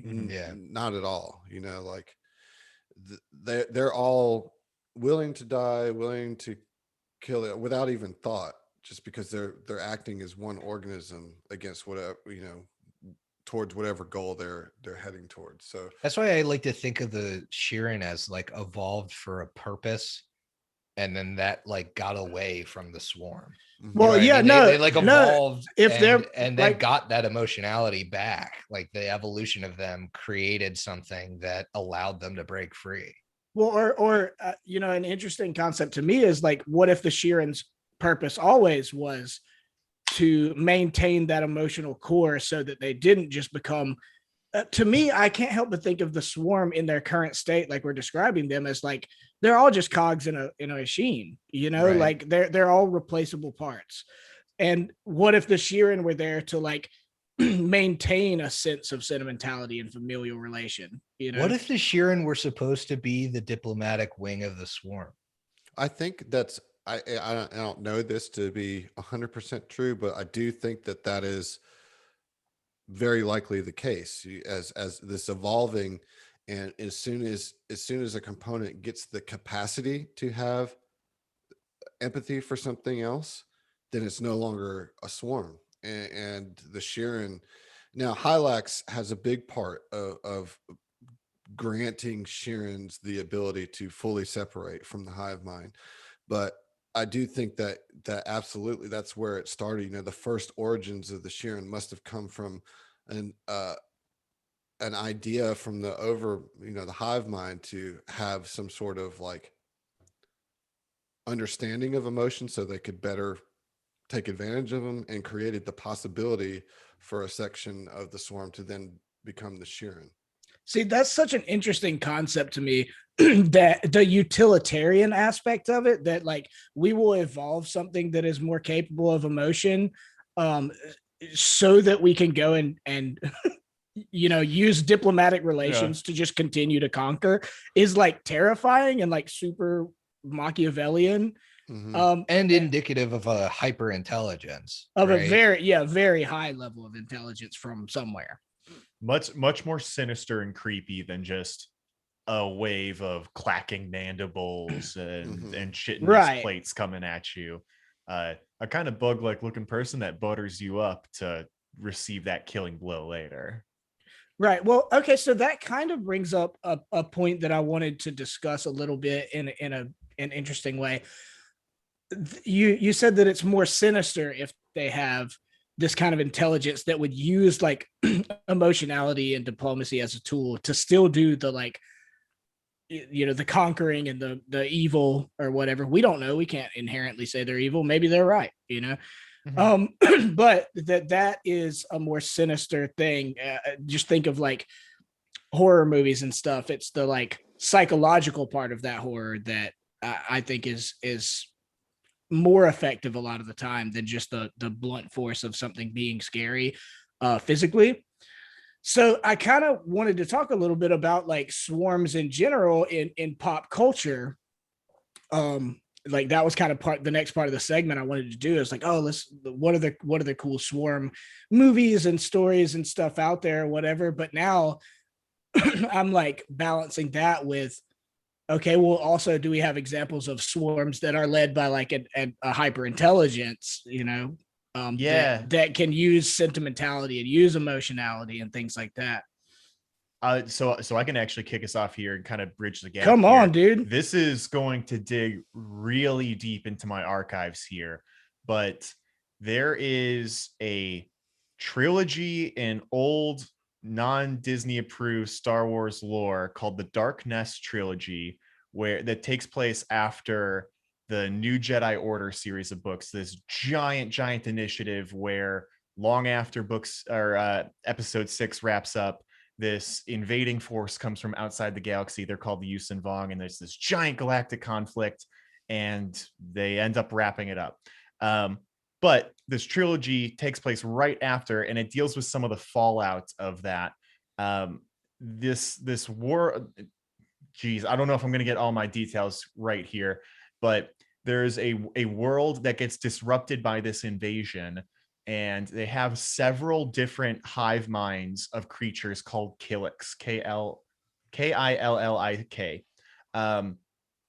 And some of them are very industrious and diplomatic and friendly to outside civilizations, but there's like this dark version that none of the rest of, or this dark hive that none of the rest of the hives acknowledge even existing. So when diplomats from the New Republic come there to talk to the Killiks that are actually interested in having like a diplomatic, thing, they keep seeing evidence of this dark hive existing, but nobody else none of these other hives acknowledge it. And it was always really, really creepy. And the dark hive like kind of weaves its way into all of their politics and goings on to try and manipulate everything. It's a really, really good parallel for a lot of the stuff that we're talking about here. I did not expect for you to have such an apt Star Wars based example, but you got to expect a Star awesome. Wars based example. Yeah, what was I know. thinking? Yeah. Right. I think to take a non-insectoid but similar approach, I think the Swarm has some similarities to the Great Old Ones, and I would specifically call out Shub Nagrath, the goat in the woods with 1,000 young, as a similar force, where it's one entity that utilizes its young in order to colonize and take over places. And where it kind of differs is that, like, it would be as if the Swarm, like, the components needed to be there in order to manifest the god host. That would be the difference between the Great Old One. It's like the Great Old One needs to use the components in order to form a strong enough foothold in a place in order to manifest itself. And then once it's there, creates enough destruction to destroy a planet. But it's like, it's somewhat intentional in that way. And I'm curious how much of the Swarm media as we know it is kind of drawn from those kind of parallels. I think you'll find more similarities to that as we go on. I think, if anything, just with the kind of vibe and theme of the adventure, certainly seems to draw from some of that. Like I think I'm very curious to see what you think about book 5 when we get to there, because there's some, well, it's not a direct, one for one kind of old ones, eldritch horror type deal. There definitely seems to be some of that influence nonetheless. Oh my goodness. Oh, that's the great. That's such a good question. I just saw in the Twitch. Just like Bippy said, this is making me wonder who would win between the Swarm and the Great Old Ones now, if they went into like full on war with each other. I mean, I can't one Great begin Old to One answer versus the it. Swarm. Yeah. Yeah. I don't know the answer to that question, but I think that's just kind of indicative of the nature of the question itself. Like, I don't know a lot about the Swarm. I don't know a lot about the Great Old Ones. Depending on what is out there that I don't know, could be the deciding factor between the two. Yeah, who wins between two unknowable enemies? Exactly. Right. Yeah. Yeah, exactly. Yeah, I have no idea. I know, so like the Great Old Ones thing, like I've seen so many like pop culture references and stuff that I feel like are on the periphery, like not like Right. I haven't done a lot of like actual study of like the Great Old Ones themselves, but that concept extrapolated out among different video games and books and all that.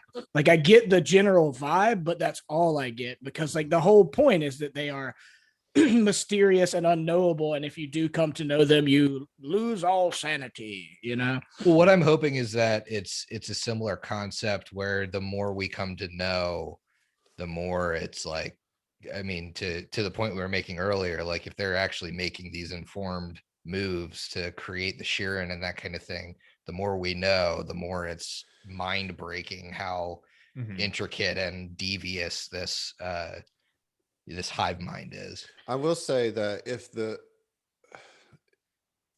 Sheeran were not an anticipated result of anything that that they were doing, you know what I mean? Like they didn't make the Sheeran as we know them. They might have just been exploring with the idea of empathy, and that created a component which then, with the blessing of Hylax, was able to kind of found a whole new separate civilization. So that was speculation on my part. I just want to be clear that I'm not laying down like true 100%. Oh, we get also it. Like Sheeran are playable races. Like they're not going to walk that back. Well, no, and like, but Sheeran, their exodus from the Swarm is so crucial to who they are. Like, and it's and they really take independence and self-identity very seriously because of that. Well, choice is such a massive thing for them, because they accidentally basically broke off from the Swarm. you know. And as a member of the swarm, like, you have no choice. You are told what to do by the god host or whatever, which leads to another question I was going to ask is, like, we don't even know, say we have this god host or whatever, and you know, the word god and host together, obviously there's an implication there that may be like the central nervous system, the like, you know, primary mover of the swarm or whatever. But for all we know, like, could there be a hierarchy of god hosts? You know, like, could Right. there be multiple that control different wings of the swarm? Like, we have no idea. Or it could be the trope like we saw in that Star Wars New Jedi Order thing, where the god host Shimura is actually being controlled by somebody else. A great old one. Yeah. Boom. Yeah. Nailed it. all around. I figured it out. Cool. Yeah, We can stop nailed it. playing this. I I mean, AD I have a feeling. and move on the to god the host. Sonic RPG. I think the god host is going to be what we end up facing, but I don't think killing the god host is going to stop the swarm. 100%. Yeah, 100%. Well, just from a meta perspective, I don't think the swarm are going to go away in terms of being a threat out there in the lore of Starfinder, even though people have played through this AP, right? Yeah, I mean, and the thing is just the inherent nature of the swarm and how they manifest and are, is that there is that evolutionary genetic code out there that can't be, you can't undo that. It's like the You know what I proto mean? molecule. You know, like, well, I kind of, you know, maybe not quite at that level, but in the same sense that, like, you would have to expunge every DNA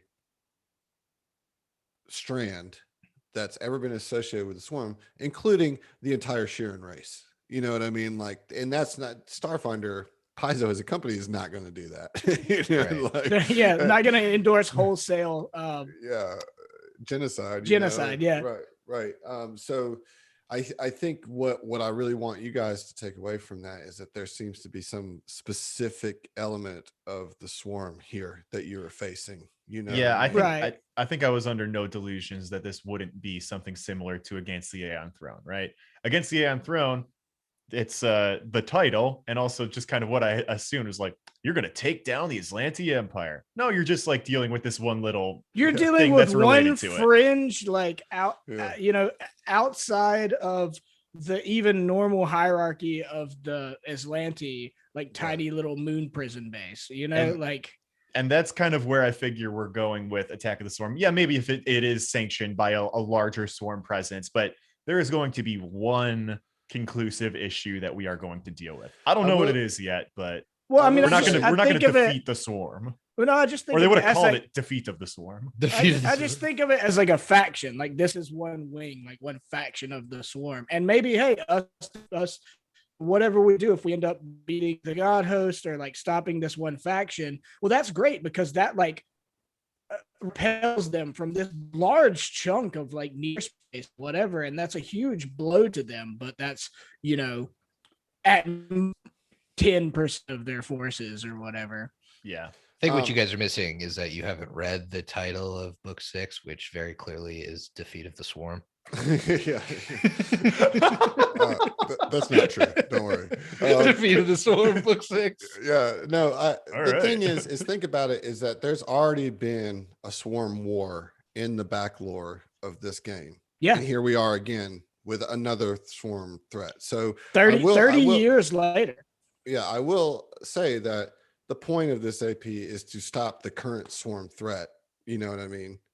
The current way, you know, the current influx of swarm, you know, and so that's what you're out to do.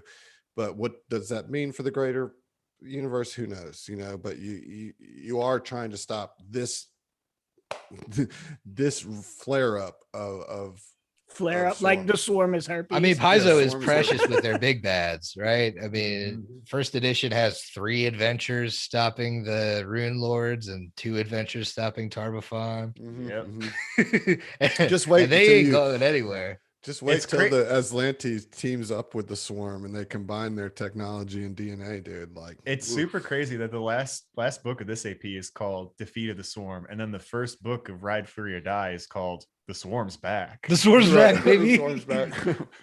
Back again. Nothing to do with the AP, just letting us Book know. 1 is Oops All Swarm. Oops, all swarm. Damn it. Competing trucker company, Swarm Incorporated, Who are these guys? Swarm Transportation. No, it's oops, I'll swarm it again. Oh my gosh. So, I mean, look, we dug into a lot more of the kind of more cerebral aspects of the swarm than I expected to in this conversation, which is cool. That's the secret sauce. Like, that's what I want to talk about.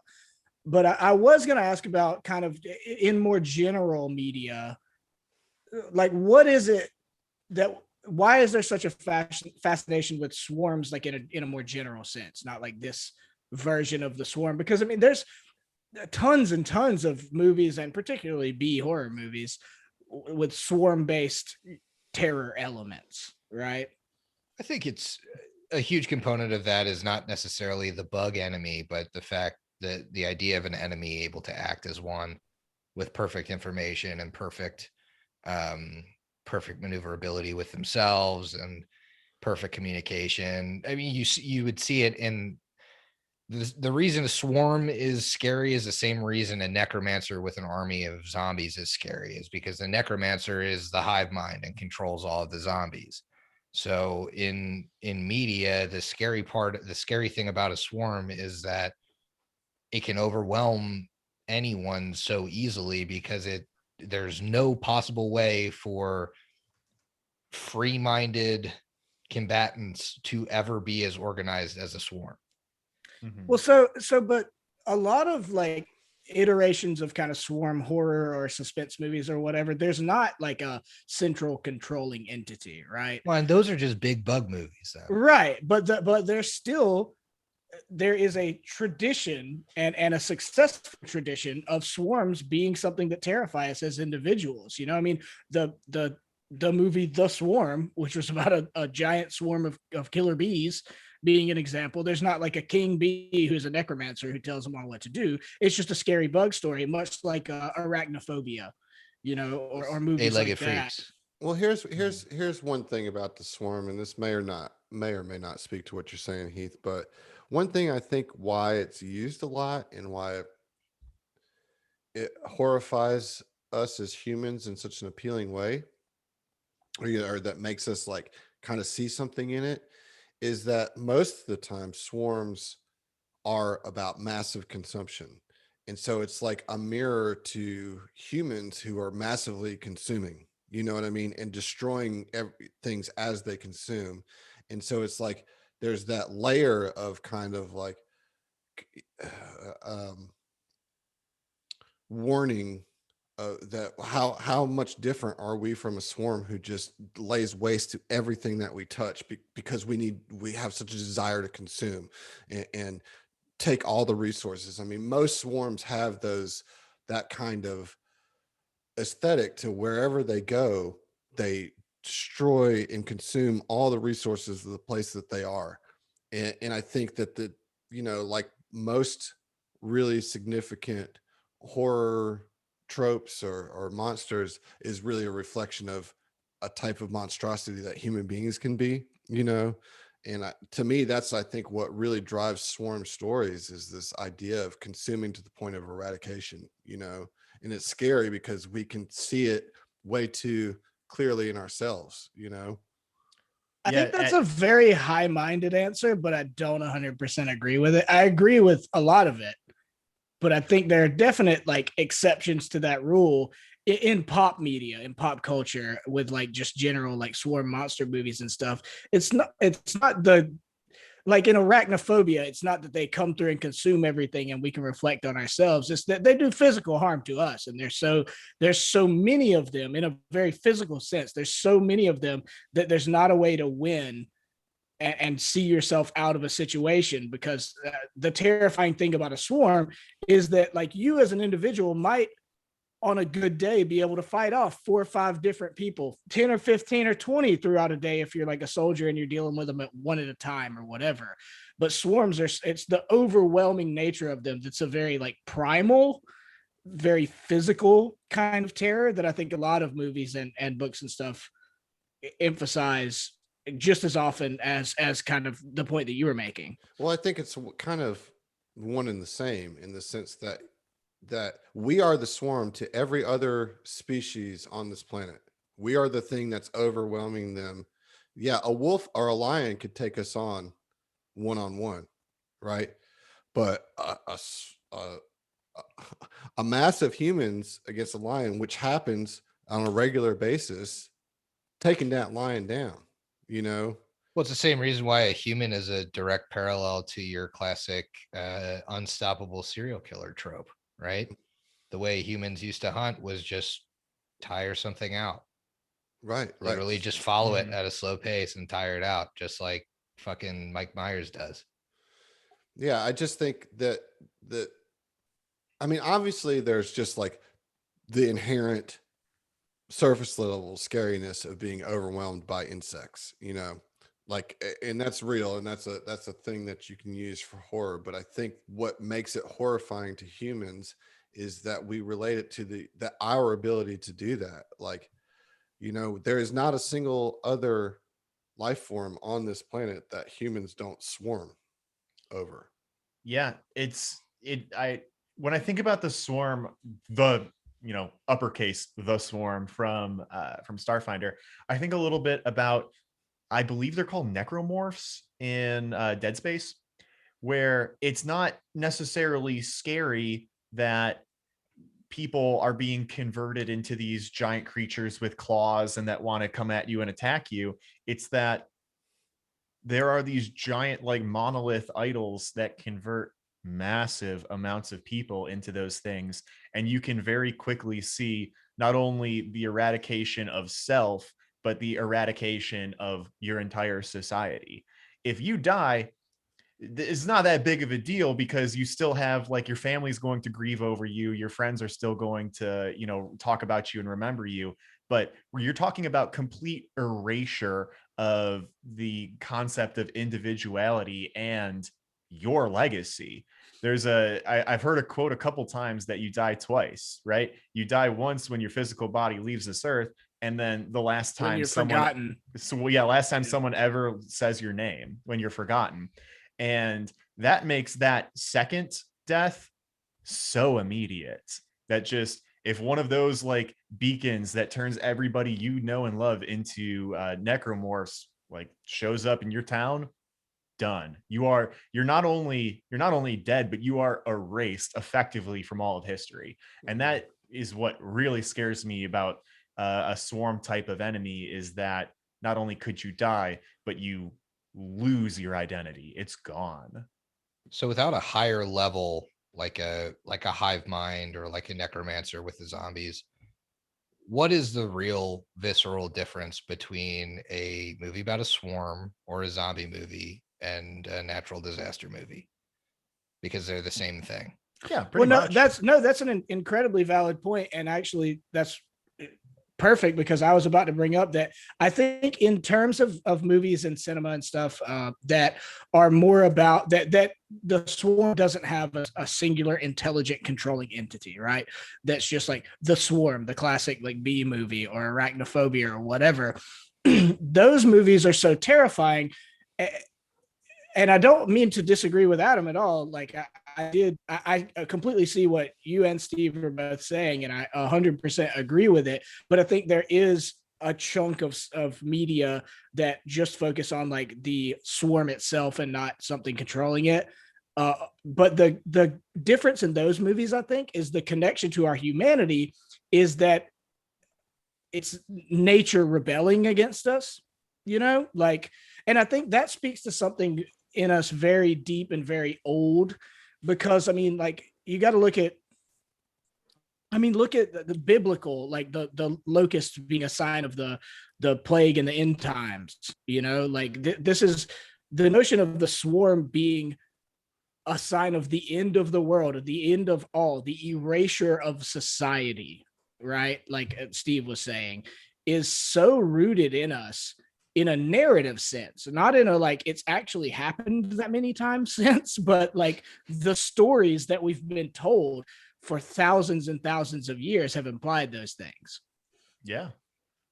Yeah, I just think like your The Day After Tomorrow is a classic nature rebelling against us movie as well, that has Right. pretty yeah. much the same Like- exact impact Well, as a well, storm and you movie could say the same without thing the about violence. like Noah's Ark or whatever is also Right, like a exactly. biblical ancient thing. So I think the scary thing about those types of stories is the nature rebelling aspect, because that doesn't only challenge our own mortality, that challenges the entire concept of our existence. If nature has to correct the fact that all of us exist and we're born and tried to make a society, then what we're doing every single day is just on a galactic scale deemed invalid. Which comes full circle to what Adam was just saying. Exactly. Exactly. Yeah. It messes up our perception of ourselves as superior because of our intelligence, right? Well, and that's a common trope all throughout literature, is that humans viewing themselves as superior because of their intelligence eventually will, you reap what you sow, and nature will show you that it is more powerful than you, whether it be through swarms or through natural disasters or whatever. I mean, plus, if you ever played Pathfinder First Edition and you're level 1 against a swarm, Done. it's the end of your world. Oh, just the swarm unit, right? Yeah. Just anything denoted as a swarm of rats, swarm of Nature has decided. nature that- decided your players are dead. I'm really happy with like how kind of philosophical of a conversation this turned out to be.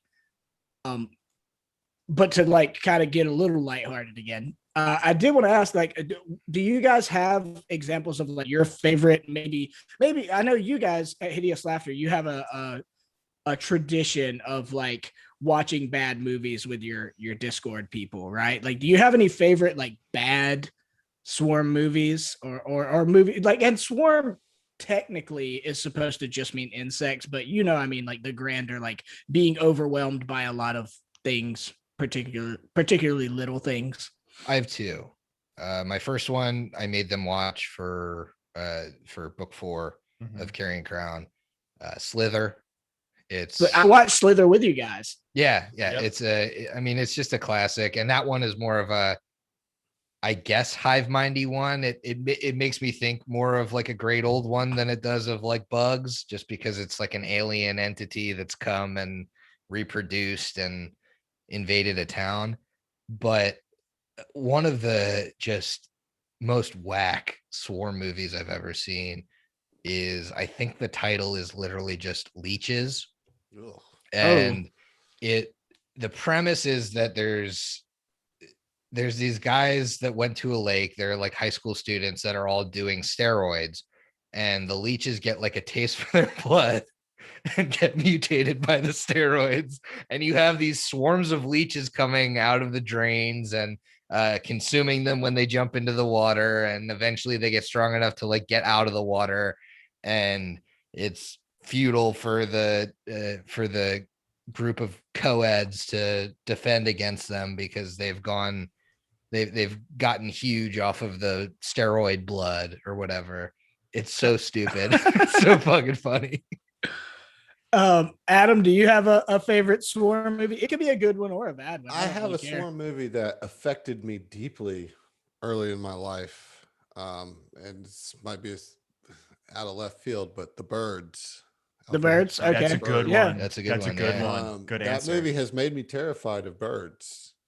Like, because I watched it at a young age. Actually, the quick story about it is I went to London with my dad. He took me on a trip, just me and him, to London when I was like 12. And we went to this wax museum because they have that in London. It's like a big deal. Yeah, Madame Tussauds, bro. Yeah, and where I stayed in London when I was there abroad. I don't mean to take away from you. I was literally across the street from Madame Tussauds, is where my fucking dorms were. So we went there, and one of the rooms was a tribute to Alfred Hitchcock, and they had like, the two main scenes from The Birds playing on a projector in front of a wax model of Tippi Hedren. You know what I mean? And like, so I watched that, and I was like, I was 12, and I was like, Dad, are you telling me that there was a horror movie about birds. Come on, that is Right. lame. That's lame. He's like, oh no, we'll watch it. We'll watch it. And he he showed it to me, and I was like, oh fuck. I like never thought I would be scared of birds, but like I was. And then the more I found out about that movie and how it was made, like they literally locked her in a room with live birds, like when we in that scene where she's like kind of trying to bat them off in the room or whatever, like that was real. Yeah. You Yeah. know, Oh, like, they just committed hella OSHA violations. Dude. Oh on yeah, this Alfred episode. Hitchcock was a huge piece of shit to yeah, his he was actors and actresses. he was an asshole to his actresses. Like he literally, he was the Machiavelli of directors.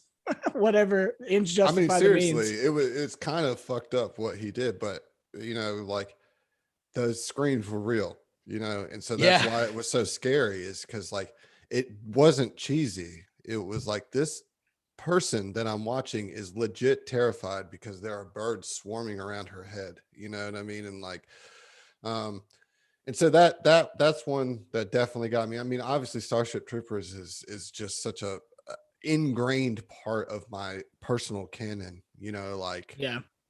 and then StarCraft. I mean, I was a Zerg player in StarCraft. That was the race that I played, and like I learned the ins and outs of Zerg that. Rush, baby. Yeah, and there's so much similarities to the swarm in this AP and to those types of creatures that were in StarCraft. So See, I'm Well, glad you have them all over sci-fi media, like the Tyranids and 40K. Oh yeah, Mm. yeah. I was just like literally an hour before we got on today. I was just Googling just to keep myself, you know, abreast of everything. I saw an article about the Tyranids. There's like is there a new thing with the Tyranids, like a new expansion or adventure? Or I couldn't something? tell you. I'm not. I I'm not a believe 40K there player. is. let's not go down that rabbit hole. We'll let our listeners tell us how horrible we were by not diving Right. deep into it. Yep. Yeah. Well, and how horribly wrong I was. That came out 4 years ago or something. Fucking No. educate me then. Do it, listeners. Educate me then. Don't do it to me. Do it to Griff. Get in his No, DMs. He I was- wants to I hear was- all about Warhammer. I was glad some like some Don't of my really do that, guys. Sorry. okay. I was glad some of my friends played StarCraft because like I know the references now, and like I really did, but I hate StarCraft because like I'm such a like civilization player that I want to just build an empire. I don't want to like do the combat of it constantly. But because you and our friend Dane played a lot of StarCraft, like I at least know the factions and stuff. Mhm. I will say my choice for Swarm movie is have any of you seen Willard? Willard? Willard? Like with the dog with Elijah Wood. No, Is that there the was wrong so Willard? there was a a show. 1970. No, that's not what I'm talking about at all. There was a 1971 movie called Willard, and then there was a remake of it in 2003, 2005 with Crispin Glover, and Willard is this like super repressed loser, like bullied kind of guy who like still lives with his mother, and he's, you know, Crispin Glover was like 35 at the time or something. But he basically tames a shitload of rats and teaches them to become attack rats Oh by God. initially by teaching them how to chew up newspapers, and then eventually like, you know, madness ensues in the Drops a city mistake. because he gets like rejected by the girl he likes, but he's super he's a creeper, so she doesn't like him and all this. Yeah, it's the great like horrible rat swarm movie. There you go. You got That's- your look, hive mind right there. It's you need- Willard. You It's need Willard. to we need to do that for your bad movies thing for Hideous Laughter one day. Oh, Just absolutely. watch yeah, that Willard. sounds I'm into great. that. Yeah. I'm glad I can contribute in some way to that. Okay, so I've that got conversation. a couple examples of storms too. Yeah, Oh, what you right. got? I'm so sorry. Get him, Steve. No, it's cool. I was just thinking about the flood from Halo. That's Oh, there pretty you go. good. Oh, Mhm. yeah, yeah. That's a great. I did exhaust most I'm of sorry, my we best. don't have time to talk about it, Steve, but that's Oh, good. all right, reference. fine. Whatever. Keep moving. People can need to go to bed. It's cool. No, I exhausted some of my best references. Dead Space, I think the Yuuzhan Vong from the old Star Wars canon also had some very cool hive-ish trends where they didn't use any technology. Everything they did was grown organically and very different from what the people New Republic had. So it's really alien and creepy and weird when they came in to take over their planets and erase their past by growing shit all over it. I guess I also have 2 movies. One that really fucked me up when I was a kid that I didn't expect me to. My parents had me watch Invasion of the Body Snatchers, which I think, classic. Yeah. Yep, plays into that loss of individuality and assimilation into a swarm terrifyingness. And then if you're looking for a really, really good, terrifying bird movie, like a swarm bird horror movie, I would suggest Birdemic Shock and Terror.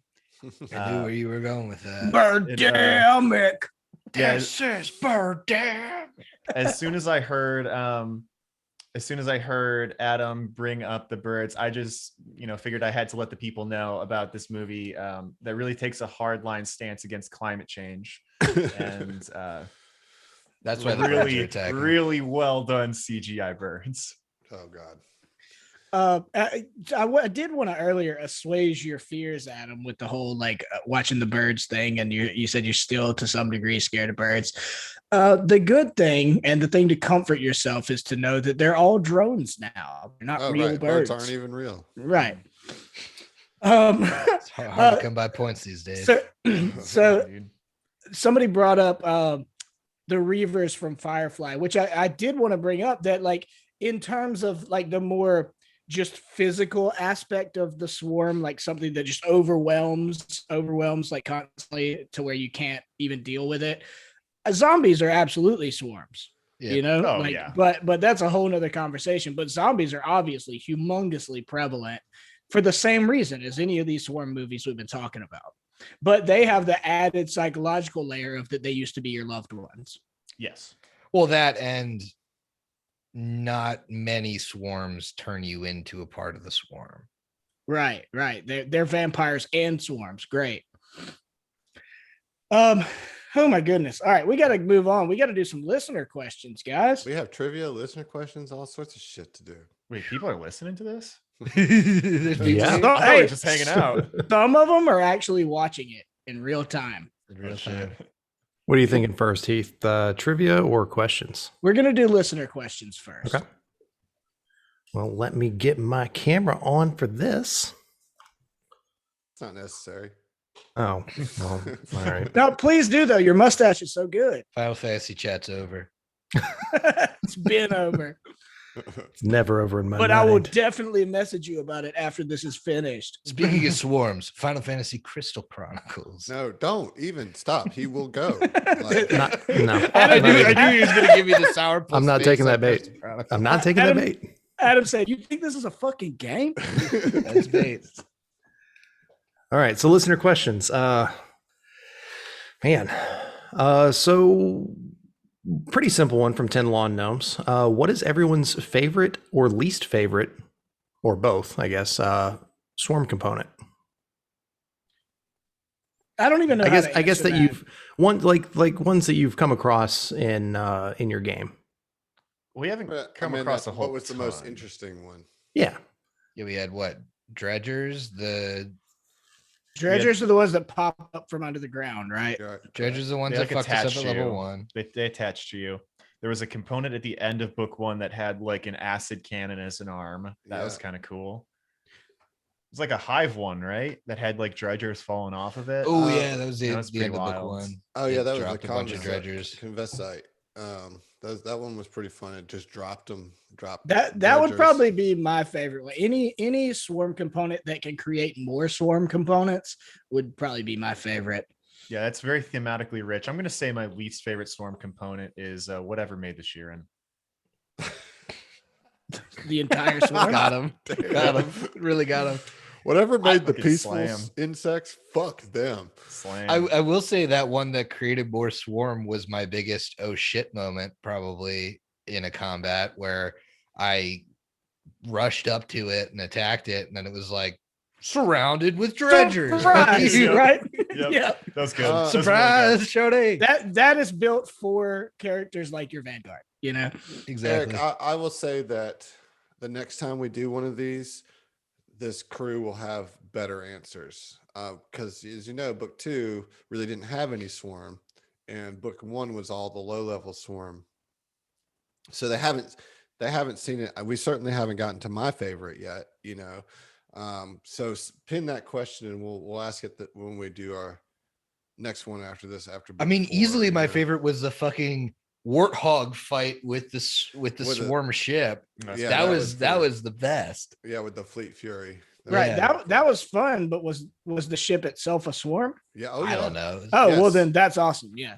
I'm cool Yes. with that. Yes, all the machines, every function of swarm life is done by living biological swarm. See, components. And that's Okay. why I brought up the Houston Vaughn.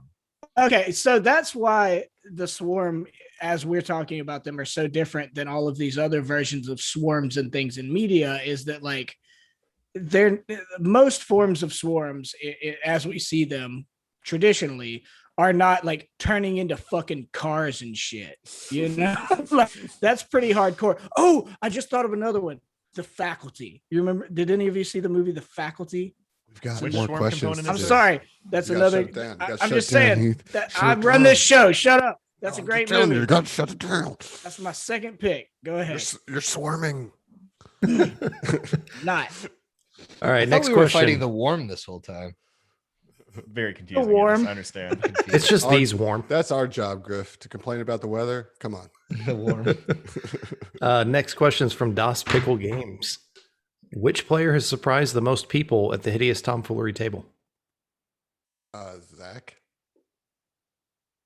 Which player? Yeah.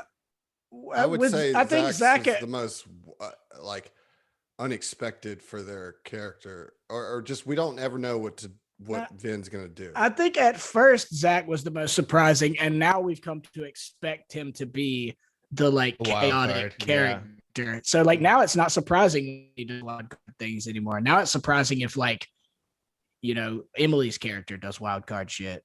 I'll I'm say, just like, answering that question with my answer. I think that Zach is the most in the course of the 2 books that we've done, as it stands right now. He's been the most surprising. I think I agree with you in character. Out of character, when I get the opportunity to play or just have like regular conversations with Emily, she always says some shit that I'm just like, what? Yeah, Yeah, that's Emily. I would agree. Out Yeah. of character banter. She Emily surprises is- me Well, continuously. yeah, as a human being, yes, absolutely. Yeah. That's still debatable as to whether or not she is, but Oh, I'm gonna tell her you said that. oh, that was a running gag for a while. She'll love it. It's Josh. Josh can do Also no that. wrong in Emily's eyes. It's fine. Don't understand it. So another question from Well, hold on, Giuseppe. let's give Griff. Oh, Griff- sorry. Oh, I was gonna say, I think over the course of the whole thing, if you haven't listened, Natasi's arc so far has been, her arc. Sure. I mean, like her reveals yeah. have been probably the most surprising and against character, Mhm. or against like your notion of the Expectations, character. Yeah. All right. Listen So to those flashbacks, buddies. Yeah. question from Giuseppe. Is this whole adventure path secretly a keep Lochord alive escort quest? I Yes, do next question. declare Well, after that, they of pass course the it torch of is. I'm Lochward the to most me. important NPC. Well, ever to exist. I do believe you're at the wrong seat. Lochwood has moved to a part of the party. Yes. If we thought we could have realistically gotten away with murdering Loachworth, we would have done it. They tried to find every possible way to do it, like in fiction that made sense, you know. Yeah, Without going full blown evil. because Yeah. none of them make sense. Even just spacing his ass and nobody would know. Yeah. That remains to be seen. That's the answer to the question. Whether or I not can't wait. Loachworth has more to play in this. whole Lochward's role. arc. I'm ready for. I'm here for it. Well, now the thing is, it's a self-fulfilling prophecy. Now Adam's gonna find a way. Find a way to bring it back. You know, We're homebrewing book 4, guys. Loachworth, Loachworth side quest. Lo- Weird. Lo- Book 4 is called Lochward's Legacy. no, The legacy whole of thing- Lochward. Loachworth is the new evolutionary sect of the swarm that can completely like shape change, you know? He is the hive mind. Loachwort. He's is the god god host. He's the god host. I got a TPK, but everyone's backup character was Loachwort. So follow up. Mint juleps. Follow up to that. Thank you for setting me up with that, Heath. From Bippy T or Bipolar Pop Tart. How many mint juleps have you had since your Loachwort sessions? 0. I have never had a Really? mint 0? julep. Yeah, I've Never in my life Really? had a mint No, julep. I don't think so. Oh, I've had, I mean, I haven't had more per se. I've had a mint julep between Loachwort and now. They're good. They're delicious. Specifically because of Loachwort? I mean, I wouldn't say it was specifically because of Loachwort. I might have slipped into a Loachwort-esque accent while I drank one. I mean, I'm just more of a mojito guy, you know? Yeah, I guess that's where we're different because I like the whiskey and a julep. Yeah. All right. So another one from Das Pickle Games. What has been your favorite interaction with a member of the other podcast? So Adam, Heath, favorite interaction with these two guys or others from Hideous Laughter? Yeah, I mean, my favorite is there was a point where we finally got through book 1 and we got on the ship and we were having a bolt. And my character, being the charisma class, is like slotted into being the captain, though he like, we don't have as much a hierarchy. Like, it's not like the captain as we do. Like, we're a lot more egalitarian than that. But at one point he came over to like encourage Griff character who was on the guns, and like I offered him a shot and he like had lit a cigarette and like I poured a shot in his mouth while he like put the cigarette to my As lips. we're like we just shooting, traded as while we're we're destroying. killing a fucking swarm ship. I thought that was really special. And you know, one of the first times we had really bonded in that way. Like those little dumb RP moments of bonding become immensely important later on. I'll say for me, and this is like a total other side of the spectrum. It's one of those things on a personal level where I knew before this moment, but then after it was like assured. There was a moment in all the madness of 2020 where Griff and I had a really serious talk about some potential futures for his character, and I was worried about something, and I laid it out to him, and like he laid it back to me with some real passion for like this is where I want to go, and this is what I want to do, and being willing to hear that conversation, have the conversation with me, and then come to an understanding with each other. Like, if there was ever a moment where there was like tension between players or people at the table, I think that was it. And the way that it was handled between us was so, I just knew that we're good. We're good to go from here, you know. And that was an important moment for me as the GM of the table, in our friendship, my friendship with Griffin, to really solidify that trust of communication between us, you know. What about you, Steve? Your favorite interaction with one of the Southern Tomfoolery players or the GM? Well, not the GM. Yeah, fuck No, me, I'm right? That guy. no, I'll say I think I'm going to harken back a little bit to our session 1 here, because if I'm getting my history correct, Adam and maybe Emily were on a Zone of Truth before we ever kicked this off, and that was the only time I actually had verbal words with you two. We'd been messaging a little bit, shared discords and all that kind of fun stuff, but I had outside of that, I had never really talked or game with either of you folks, and I definitely had never ever talked to Heath or Zach before our first respective recording sessions, session 1 and then later 3 or 4 with Zach. And I mean, we talked about this a little bit earlier, how about halfway through that first episode, we realized that we kind of hit something special and we needed to be recording this and putting it out. But I think just kind of immediately with those folks, we were clicking and vibing off each other. And I realized very early on that, like, yeah, these folks are worthwhile to have around. Like they're a lot of, not only do I like their show, but they're a lot of fun in actual person. It's great.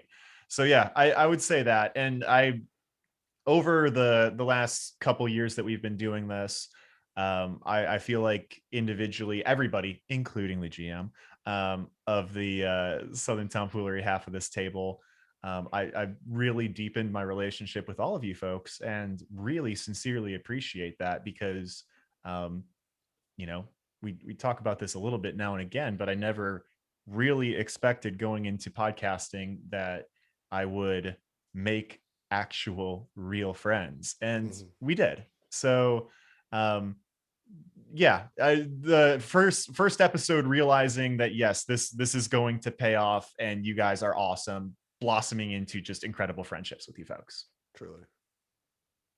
I'll give I'm gonna cry. I'll give a Hideous Tomfoolery moment and then kind of just a broader moment. But I think in Hideous Tomfoolery, I think the moments where I get to, as Sig, kind of be the in-between, because between some of the Southern Tomfoolery players, is when I really get like a fleshed out vibe for each of their characters and how they interact with Sig. I feel like that was most prominent in my interactions with Yavari and Tex on one side and Vin on the other side, because obviously those two groups, if you listen, end up having a bit of bad blood. And Vin.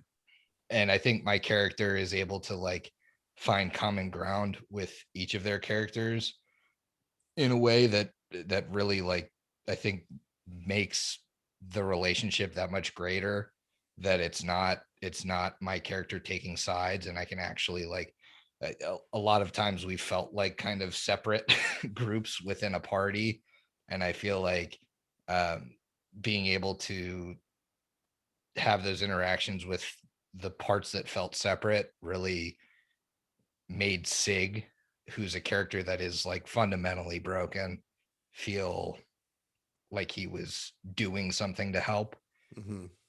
But I'll say, like, outside of that, I mean, Heath and I repeatedly stay up till 6 a.m, like talking about anything and everything, and, you know, opening the floor up to anybody that wants to join us for our late nights.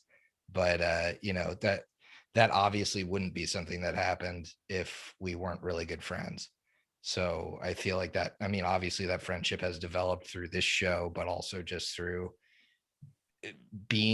having a lot of related experience, just being people in the podcasting space, people that really like Paizo products, people that aren't necessarily like, you know, we talk long about how we're not like the actors that some of these other shows have, and like we, you know, we have that shared experience of just maybe some imposter syndrome, maybe that kind of thing. We, you know, it's all kind of, I mean, he's been a great sounding board for me, even though we get drunk as fucking at 6 a.m. and whatever. But I think with Adam, it's been a very it's been a very great relationship, just to be able to actually talk to a GM of another actual play podcast. That's something that, like, not a ton of people are. And I feel like outside of that kind of group, there's not as much of a shared understanding of just the amount of work that goes into what we do. And it's been like the most valuable thing ever to be able to talk to Adam about these kind of things and vent when I needed to vent, and like hear about ideas for episode 100 and that kind of thing. It's like, I'm so proud of your guys' show. Like, I know I shouldn't really feel proud, but I am, because I'm so happy that you guys have succeeded as much as you have. Yeah. And it's watching like your friends succeed at this point, which is really nice. Yeah. Yeah. 100% same on that. I don't want to ask any more questions. I now. was That I was joking about that I was gonna cry, and now I'm like trying hard, trying real hard not to. Yeah, I 'cause, got more. It runs deep with the STF crew. It certainly does run deep. Yeah. Well, Well, and I mean, I think we truly are friends podcast. Like, we're not just like mutually supportive of each other. Like, we really, really genuinely care about each other and want each other to have their best selves, you know? yeah, I mean, it is a very special thing, and I mean, I really want to get to the point where like there's kind of a core of the members of is Laughter and STF that have become friends, and then like some of the others like don't know each other as well or whatever. And I really want to get to the point that I know all of you a lot better, because like I can't stress this enough. Our like appearance as being helpful of each other and friends or whatever is not a financial agreement. You know, like No, it is not. there is no money involved, Mutually right? But no, I mean, like it really is such a special thing because like yes, we hype each other's stuff or whatever, but it's because like some of us have made some very strong bonds of friendship, and that is very genuine. It's very real, and it's something that really has become a part of many of our lives. You know, I mean, that's one of the bigger shames of the pandemic is that I know us as two groups would have with we would have gone to a We were couple of supposed- cons. we were all supposed to been go to cons PaizoCon this together, past yeah. year. We're supposed to. Yeah. I will never stop being angry about the cons that we lost in the Yeah. pandemic. I know you it's know? lost Pretty con. regularly, yeah. Okay. All right. Well, that's honestly, we're running a little bit tight on time. I'm gonna have to wrap that for the listener questions. It's all right. We got what we got left here? Trivia. Yeah, trivia. I think that's about it. All right, I'm gonna go pee. I'm gonna tell everybody I'm not ashamed. I'm gonna go pee while Heath sets this up. What really sucks is that I need to pee super bad. I mean, I can put on some really cool All right, music for. Josh, take up 2 minutes. Okay. I also really need to. Well, then we're All right, peeing we're all too. taking a pee Solidarity. That's what happens when you Because go we're long like friends. this. Yeah, We've same. all synced up our peas. We're Is all everybody gonna- listening? We're gonna FaceTime each other while we pee. This is our cool transition into and out of going to the bathroom.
The longest Tom talks yet. You should be It's our longest TOMTalks alive. alive. Yup. Yeah. Yeah, when And I went we're to go back. take a piss, I looked at my phone and was like, 10:44. I need to get the fuck home. Well, the time change didn't help either, though. No, it really didn't. But we are back live. About time for some trivia, huh? Yeah, let's do it. Who's still here? You guys ready to answer some trivia questions? Oh, they didn't answer. Oh, yeah. Oh, there's a bit of a delay. Keep that in I mind. know. That's I'm a bit kidding. of a- I'm kidding. All right, we ready? We're doing this? Yeah. Yep. All right. So as always, we're going to have an easy, a medium, and a difficult question for our trivia. Okay. So So start of a new round, right? Oh yeah, this is a new this is the round. Start of a new round. And Everybody's at can you zero. can you refresh everyone, Josh, on the score? Is it 1 point per, or do the points increase? Well, everything's made up. The points don't matter except for winning. So Except that they do matter. You don't no, want to be I victorious. think it was just 1 point per. 1 point per. Yeah. 1 point per. Okay. So for our easy question, and all these questions are related to Hideous Tomfoolery. So I apologize if you haven't watched it, but I think we've made several elevator pitches. The first question is, what type of creature is Texarkana's pet? I know this one. Type of What creature. Do you? You're on the type show. of I hope you do. Is I bet Texarkana's you pet? don't know the answers to some of these coming up. Yeah. I'm worried now. I've listened to a couple of these Tom Talks Live, and these get pretty hard. All right, we have our first two that got it in the quickest. It looks like Sir Newt and Old Scratch Johnson got in the correct answers. I almost don't want to count Sir Newt's. It is spelled wrong.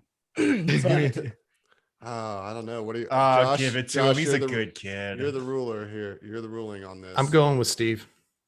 All right, so Sir Newt and Old got you, Scratch Newt. Johnson get the points for this. Squawks is the correct he is a answer. squawks, which is like a giant. It's like a red squirrel mixed with a fox, right? Like the red squirrels being the giant ones because it's pretty big. Which is really funny because I have like a tuck away pocket for this creature who, by halfling standards, is like a third of his body size. Bro, I didn't realize they Brian. were that big. I thought they were like little squirrel sized. No, I'm not gonna- they're big. I'm not going Damn. to let OSJ get away with this just in the Twitch. His answer to your question was dragon pin. I anticipated this. I knew it was gonna happen. I was waiting to slap somebody's wrist about this. All right. Like, that's not cool. If anybody's pet in that relationship, our Tex is her pet, right? Yeah, because it's her soul bond. But they are soul bonded, they are equals, they are the best of friends. So no one's a pet. That's rude. It's just rude. Anyways, so for our medium question, congratulations to the two, Sir Newt and who was it? Was it Scratch? No, Yeah. it was. Scratch got the second one. Okay. Mhm. Hey, you were the- close. You just got to be quicker. Got to be quicker on the uptake, Gotta man. be quicker than that. The second question, our medium tier question, is in what episode did Zach join as the character Vin? Episode number. You don't have to give us the title. Yeah, the Episode number of the episode. Which episode? Look, I told you guys you might not know some of these. You think so? Griff and I are giving each other hand symbols under the table. Trying to All right, remember. we got some answers. Just make sure you do them low enough. We got some answers here. We got 4, 9, 7, 8, 8, 3. Y'all, we keep going. We don't have 2 winners yet. 69. Brian, you're just killing it on the game here. We got 2, 10. We got a 5. Keep going, guys. Still looking for 2 winners here. Got 420. Seppo, I like where your head's at, but you know that's wrong. 420 Four. blaze all right, it. all right, all Is, right, all right. Slow it down, Weldy. All right. What? What are you talking about, man? All right. We got 4.5, which is not a bad guess.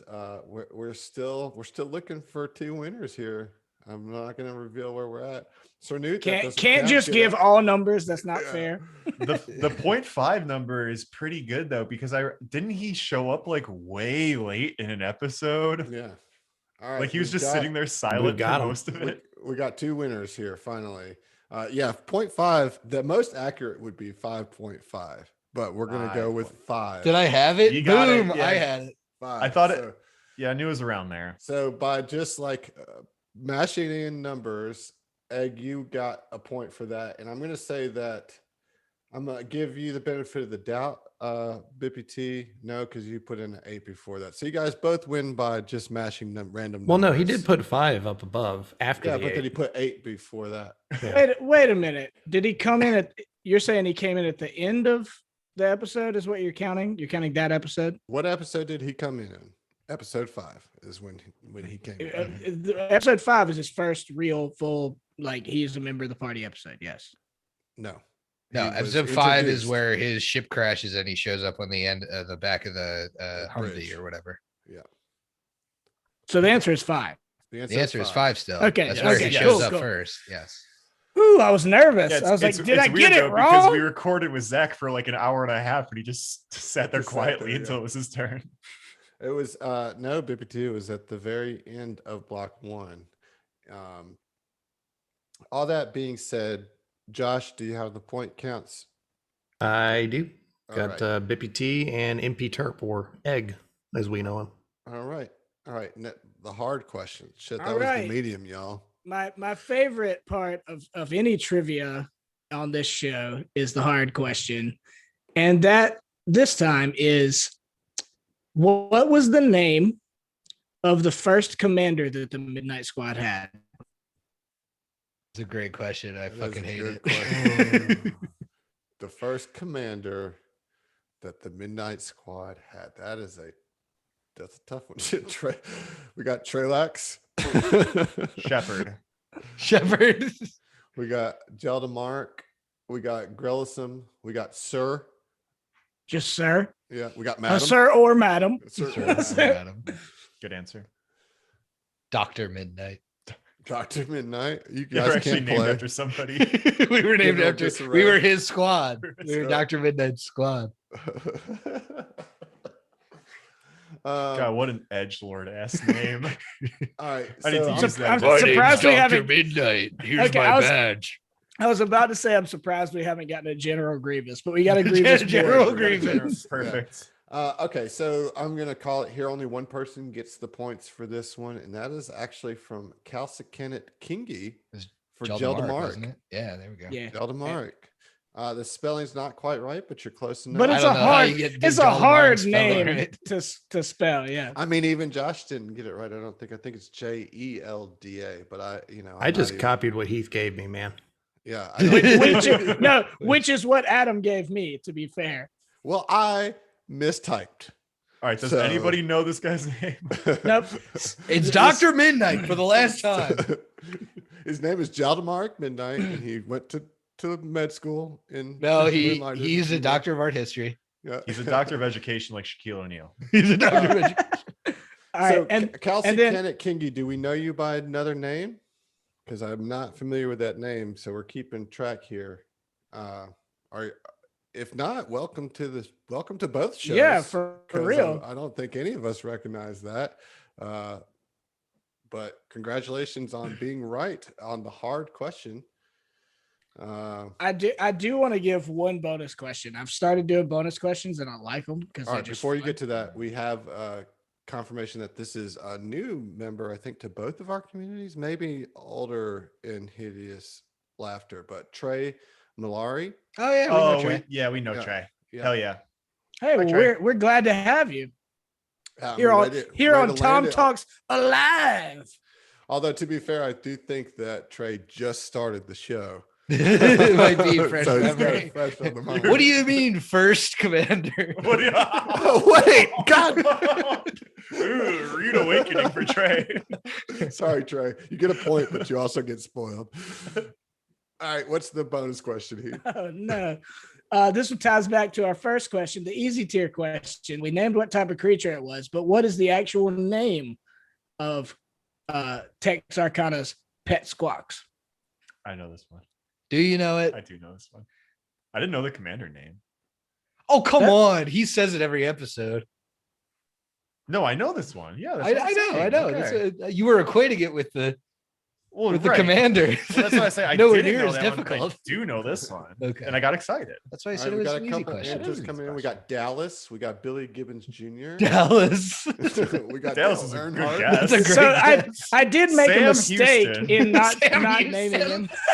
More prominent Texan, Ted Cruz. Ted Cruz. I would never. That's I Teddy. would That's Teddy. never.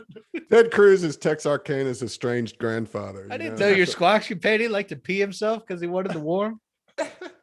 All right, so we got winners. We got 2 winners here. We have one winner. Okay. I mean, I think it's close enough for comfort here, man. Come on, this is the bonus question. I think the distinction between the second and the first is pretty significant. I mean, it is 2 separate people. I mean, I'll let you make. Oh, look at that! Look at that! I'll let you make the call here, Heath. This is your bonus question. His name is just Billy Gibbons, not Billy Mhm. Gibbons Jr. All right, so it looks like Bippy T is the only person. No, who's gonna get the point. Giuseppe dropped in with Billy Gibbons Well done. Where? on my He dropped in with a screen. Gilly Bibbins. No, Gilly Bibbons. Bippy T Yeah. got Give it to him. Billy Gibbons first with no junior, Oh, that's Gilly Bibbins. I'm and he said Billy Bibbins. Oh my No, goodness. Giuseppe, you did not. You were trying to be cheeky. You a little wise ass, and it finally bit you in the butt. Yep. That's You what get- your dad. That's where your dad jokes get you, Giuseppe. 0 points. Yeah. So I guess then. I think because it's a bonus question, I will be that asshole. I'd be like, no, you have to technically get it correct. It's a bonus question. You don't get it for Junior. All right. Well, then BPT is the only person that gets the point for that one. That's it on the trivia, right? Well That's done. it. That's the trivia. Well, Billy Bonus Gibbons. question. How many minutes of downtime in book 1 did we have because of Zach's neighbor's car? Oh, yeah. How much was hit the cutting room floor? That's an extra hard question. So Speaking bit of of extra behind the hard. scenes, being Zach's roommate, I would hear it crank up and then hear him just exclaim his frustrations. Stream of expletives. Yeah. This asshole is at it again. Yeah, All right. Yeah, go ahead. Look, good job on trivia. For those of you who went ahead and made your mark, got some points. We've got 2 more trivias in the next 2 episodes. So we'll see how that goes. I do want to thank Hideous Laughter, Steve and Griff for being here again. Thank you for having I say us. again Yes. because they did STFU. They've never been on TOMTalks. Mhm. And I really appreciate you guys doing that. This show means a lot to me. Obviously, it means a lot to all of us as we all just like had an Oprah style powwow and almost started crying on each other. Look, if you're not listening to this show and you are listening to both of our shows, just take the next step. What are you doing? Like, what are you I waiting mean, on? you're gonna like it. Yeah. There's no way there's no way you listen to either or both of our shows and don't like it. Right. Yeah. And if you're only listening to one of our shows and you're looking for another podcast, if you're listening to Southern Tomfoolery, you love our stuff, check out Hideous Laughter. They're doing 1E. They're doing a great horror suspense kind of campaign that is really enjoyable, really pays off in a lot of ways. And if vice versa, if you're listening to their show and you haven't checked out ours, first of all, I don't know how you got here, but come on, dude, you already did the work of Brought 'em getting in. Tom Talks. You Yeah. know? Yeah, Well, I you think started on that's Tom Talks 4. First of all, what is wrong with you? Second, No, there's Go nothing back to wrong one. with you.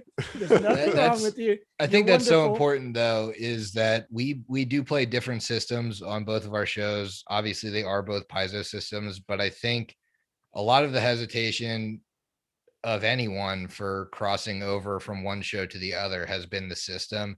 And I just want to assuage your fears here that like the table atmosphere is, I wouldn't say the same, but so similar that if you like one, you're going to like the other. And the system is not going to matter much to you because the right. characters are phenomenal. The GMing is phenomenal. It's just going to be a good listen for you. So I highly recommend giving Starfinder a shot and starting with STF, or giving Pathfinder a shot, giving us a shot, because I think I really don't think the system matters as much to your enjoyment between these two shows in particular. Yeah, I Yeah. agree. Absolutely. And you know, I can't encourage you enough to check out, you know, anybody that you think you might enjoy it, just get on it, and you will definitely enjoy one of us if you like the other. So again, thanks everybody for being here. Thanks to all the listeners for being here for Tom Talks. Look, I never want to hear anything about either of our podcasts not being generous, because we just gave you a whole extra hour of Tom Talks On a weeknight. on a weeknight. But Not yeah, allowed to be 6 deep on a Monday night. well, look, I think there's only one real thing left for us to do before we log off, guys. Yeah. You got something to say? Because it's the time. If you Well, got to say I was it. just gonna say we got to make sure that we do the hideous laughter sign off, or the hideous tomfoolery sign off, the combo of the two. Right. I mean, Yeah, I you're like the that. GM, Adam. Get it. All right. Well, I need you to finish your drinks because Hey, we'll see you. we'll see you. I knew it. Get out of here.